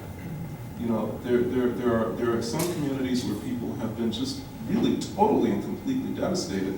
And we just have, I'm just saying that we have to be precise and not necessarily blame what we see on slavery. So I think some of this speaks to just different phases of the way we talk about history. And so when we talk about African American history, it's often very, very common to talk about the elite, to talk about the successful Congress people, to talk about the people who were able to kind of rise up from the ashes of slavery. But I think it's also important to understand the 4.2 million ordinary people that came out of the ashes of slavery as well. And this phase of history is now looking at the history of trauma and looking at the history of epigenetics, the way that trauma can be passed down, the way that memories from the Middle Passage still shape the lives of people of African descent to this day. And so I agree that there were a lot of successes, but I also think that we need to stop talking about leaders. Why do we only have one black president besides President Obama? We need more leaders. We need to think more about some of the ordinary people who were part of history, who struggled, who didn't necessarily make it into the pages of the press, but still had lives that are worthy of being examined and discussed. And we need to talk about the fact that the majority of students who come from urban districts are woefully underprepared to do college work. That many students have grown up in food deserts where they haven't had access to decent food, right?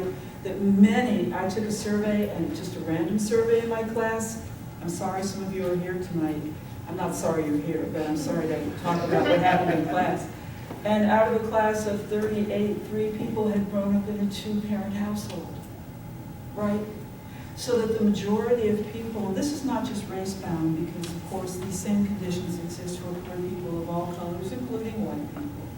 When you have a single mother who's working minimum wage job that she can't possibly feed and clothe and house and transport and insure her children, and see that they go to schools that will prepare them to walk into a university and do college-level math and science, much less college-level writing. So when we talk about the trauma, yes, we can talk about the spiritual passing down, also physical, because we do now understand that trauma does affect DNA, and we know that black people have heart disease and blood pressure issues and diabetes at extraordinarily higher rates than other populations because of the inherited trauma, right? So we really are talking once again about a population that has been rendered very, very vulnerable by an ongoing history of oppression. So we need to know our past, but hey, New York Times, like let's focus on, some real meat and potato issues that here at Eastern affect every student who comes here from a first generation or a low income home. This is what our students are facing, and this is why that we have issues with graduation and retention. A lot of our students, even here on financial aid, are hungry. Did you have a question? Did you have a question? Thank you very much. You guys are impressive. You guys have made me take a second look at, not just looking at racism and, slavery as it occurs today, but going all the way back to looking at cultures that happened in, hundreds of years prior to 1619. Maybe 1619 is a good start. But my question to you guys, while we have you here as a panel, how do we start moving the needle forward towards less racism? I think you all agree, and I think I've heard most of you say, racism will always exist in America. But I know 20 years ago when I was in college, a white counterpart of mine, he looked at me and he said, things have gotten better for you guys. I don't see why you need affirmative action. And I looked at him and I said, you know, I don't think you're dark enough to determine and make the assessment as to whether the needle is moved in terms of racism. You know, you gotta be really dark to go into some job interviews and have people look at you sideways. And the first threshold you have to cross is, you know, the racial threshold. Then you have to cross the whether you know anything threshold. So there's a couple of different bars you gotta get across. But my question to you guys is, how do we start moving the needle? What steps can we take to start? And I don't think it's gonna happen in my lifetime, and we're gonna have a significant movement in this race system for everybody.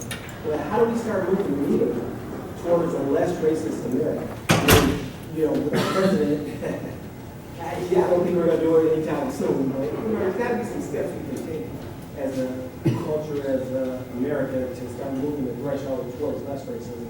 And maybe some steps have already been taken. So I just like to hear thoughts. Yeah, my suggestion is that we start focusing on racism and focus more on power. Right. And that, you know, if we have power, then that forces respect. See, right now, we're powerless people. You know, we come and we beg and plead, you know, why don't you be nice to us? Why don't you like us? Why don't you do this? And they say, you know, they just, you know, there's no reason, you know, for them to want to. But if we are in a position where we are connected with people who actually control some of the largest oil reserves in Africa, if we're connected visibly to people who control the diamonds and the cobalt and the chromium and manganese in Africa, you know, if there's a connection between Africans in America and Africans in Africa, and there's a belief that if we offend Africans in America, then we offend Africans in Africa. If that's the perception, you will have a newfound respect that will cause people to say, you know, maybe we really should get to understand these people. Maybe we should really get to you know, recognize them and to appreciate them in a different kind of a way. But in the absence of power, we have no prospect, no hope for getting people to really take notice of the problems that they continue to cause. Okay, I think we're losing our panelists and our audience. So I'm going to ask for our panelists to make some closing remarks. Anything you have you'd like to say at the very end to wrap it up? Any pressing issues? I would say, I can't say it enough, if you guys have not checked out Just Mercy by Brian Stevenson, I mean, you can get it on Audibles too, you can read the book either way. And When They See Us, I know a lot of people said that they were like, oh, I don't know that I can do that, it's intense. No, you gotta see it. I mean, for me, when I saw When They See Us, it just validated even more what I was 14 when I said I wanted to help the brothers in the system and be a criminal defense attorney, and that's what I do. I've been doing it 18 years. When I see When They See Us, I'm like, even more, and then seeing Corey Wise and Yusuf Salaam, like in DC, and the fact that they're still, you know, the Central Park Five, that they're still living, thriving, and they're giving back to help liberate other brothers that are and sisters that are in the system in the prison industrial complex. It's powerful. So I can't say that enough. When They See Us, Just Mercy, and as I said before, we all have something, you know, I'm a spiritual person. I think that we all have something that we're meant to do, and I think you just have to meditate it, get quiet with it, and figure it out, and go out and do it, gravitate towards mentors, and just go from there. Yeah, I'm going to agree with Robin that I think, you know, there are many people who despair. They say that, you know, African people must be cursed. I mean, we've been through so much. No, that's a sign that God has a special mission for us. You know, we have been given the mission of redeeming humanity. And, you know, if that was good enough for God's Son, then it's a mission that certainly we can not only take on, but should embrace with great fervor.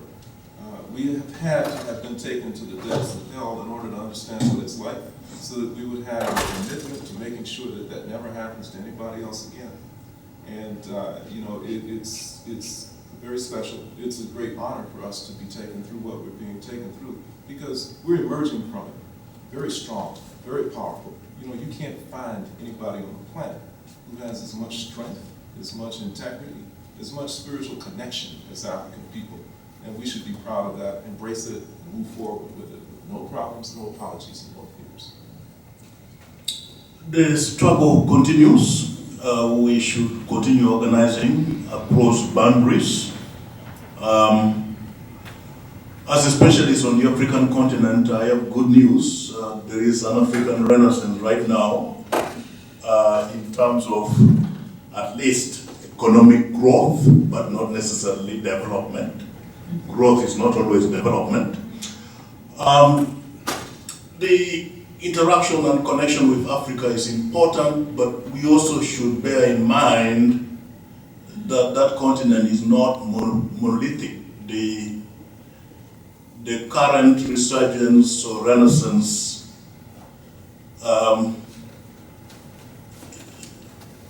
is structured along class lines. There are some leaders and capitalists in Africa who are closer to the American capitalists than Africans themselves. So we have to be careful and practical in the way we look at things, and go to these places yourself. Go to, we'll talk more. Go to Ghana and see it for yourself, and then, like I said, the struggle continues. I just want to say one last time, you have a lot of power, you gotta vote, you gotta get smart, go to class, learn everything you can. Who cares if your professors are racist? No, I mean, for real, what? For real, you think you're going to go to the bank and they're not racist? You think you're going to try to get a mortgage and they're not racist? You think you're going to go to the store and buy something and they're not racist? You can't be bothered with that nonsense. You have to empower yourself. All your entire life you are going to deal with racism because you were born in skin that has a color. So, I mean, utopia means the place that does not exist. Literally, that's what it means. So the more wiser, older, I don't like older, but those of us who've been on the earth longer already know that your entire life long, you're going to be confronted on the daily. This is not going to be those moments where, oh my God, something racist just happened. Every day of your life, you are going to have something happen that challenges you. Every day. So I want Eastern to get better, but I don't care if Eastern gets better. You must go to class and learn and get A's and prepare yourself to go forward in the world. Because it is nonsense to pretend that in your lifetime or your children's lifetime, they're going to be able to walk the streets. Listen, last thing I'm going to say, I lived and taught in the Caribbean for a while. Good God, I'd be sitting in my class and the kids from St. Croix would say, we don't like the kids from Antigua. They're all black. I'm like, you're all black. Yes, but Antigua, that's down island. Oh my God, we don't do anything with the people from Antigua. I was like, are you kidding me? You're all black. There's always going to be some discrimination based on something. So, you know what? Prepare yourself to fight it by being educated and politically engaged so that you can have the best life ever.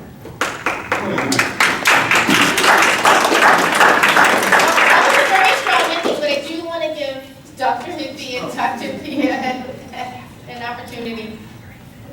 I pass. Okay. Dr. Pia? Any last? Concluding remarks. What I would suggest, please, if you here in the spring, come take the introduction to African civilization. We'll learn more in terms of the relationship between the two, the experiences we share, we have in common. I've enjoyed it. I'm sorry I'm not a regular full-time people, but I have enjoyed this dialogue, and I hope we can continue this dialogue, and my sincere thanks to the department for including Thank you to all the panelists. Thank you, Dr. Okafor, for organizing this, and thank you to all of you for coming out and participating and engaging. Yes. Just one last comment, because our people are destroyed for lack of knowledge, as the Bible states. So when Eric mentions, and I wrote it down as a question too, what do we do going forward? I think it's each of our responsibility to share knowledge with someone else. So whatever we learned here today, we have to take it to somebody, because in the community that I work in, they don't care about a lot of what you said, but I think it's my responsibility to, now that I'm informed, share with them, and I think it's all of our responsibilities to do that going forward as well. Yeah. Oh, and I almost forgot, October 15th from 6 to 8 at the Legal Resource Center, our group is the Van Zandt Hamilton Bar Association. We're gonna have Joanne Watson talking about reparations, and so I'll send it to Professor Okafor, or if anybody wants to see me afterwards, I can give you information about that. But it's, Dr. Joanne Watson is amazing, so, yes. All right, thank you again. Have a great night and be safe.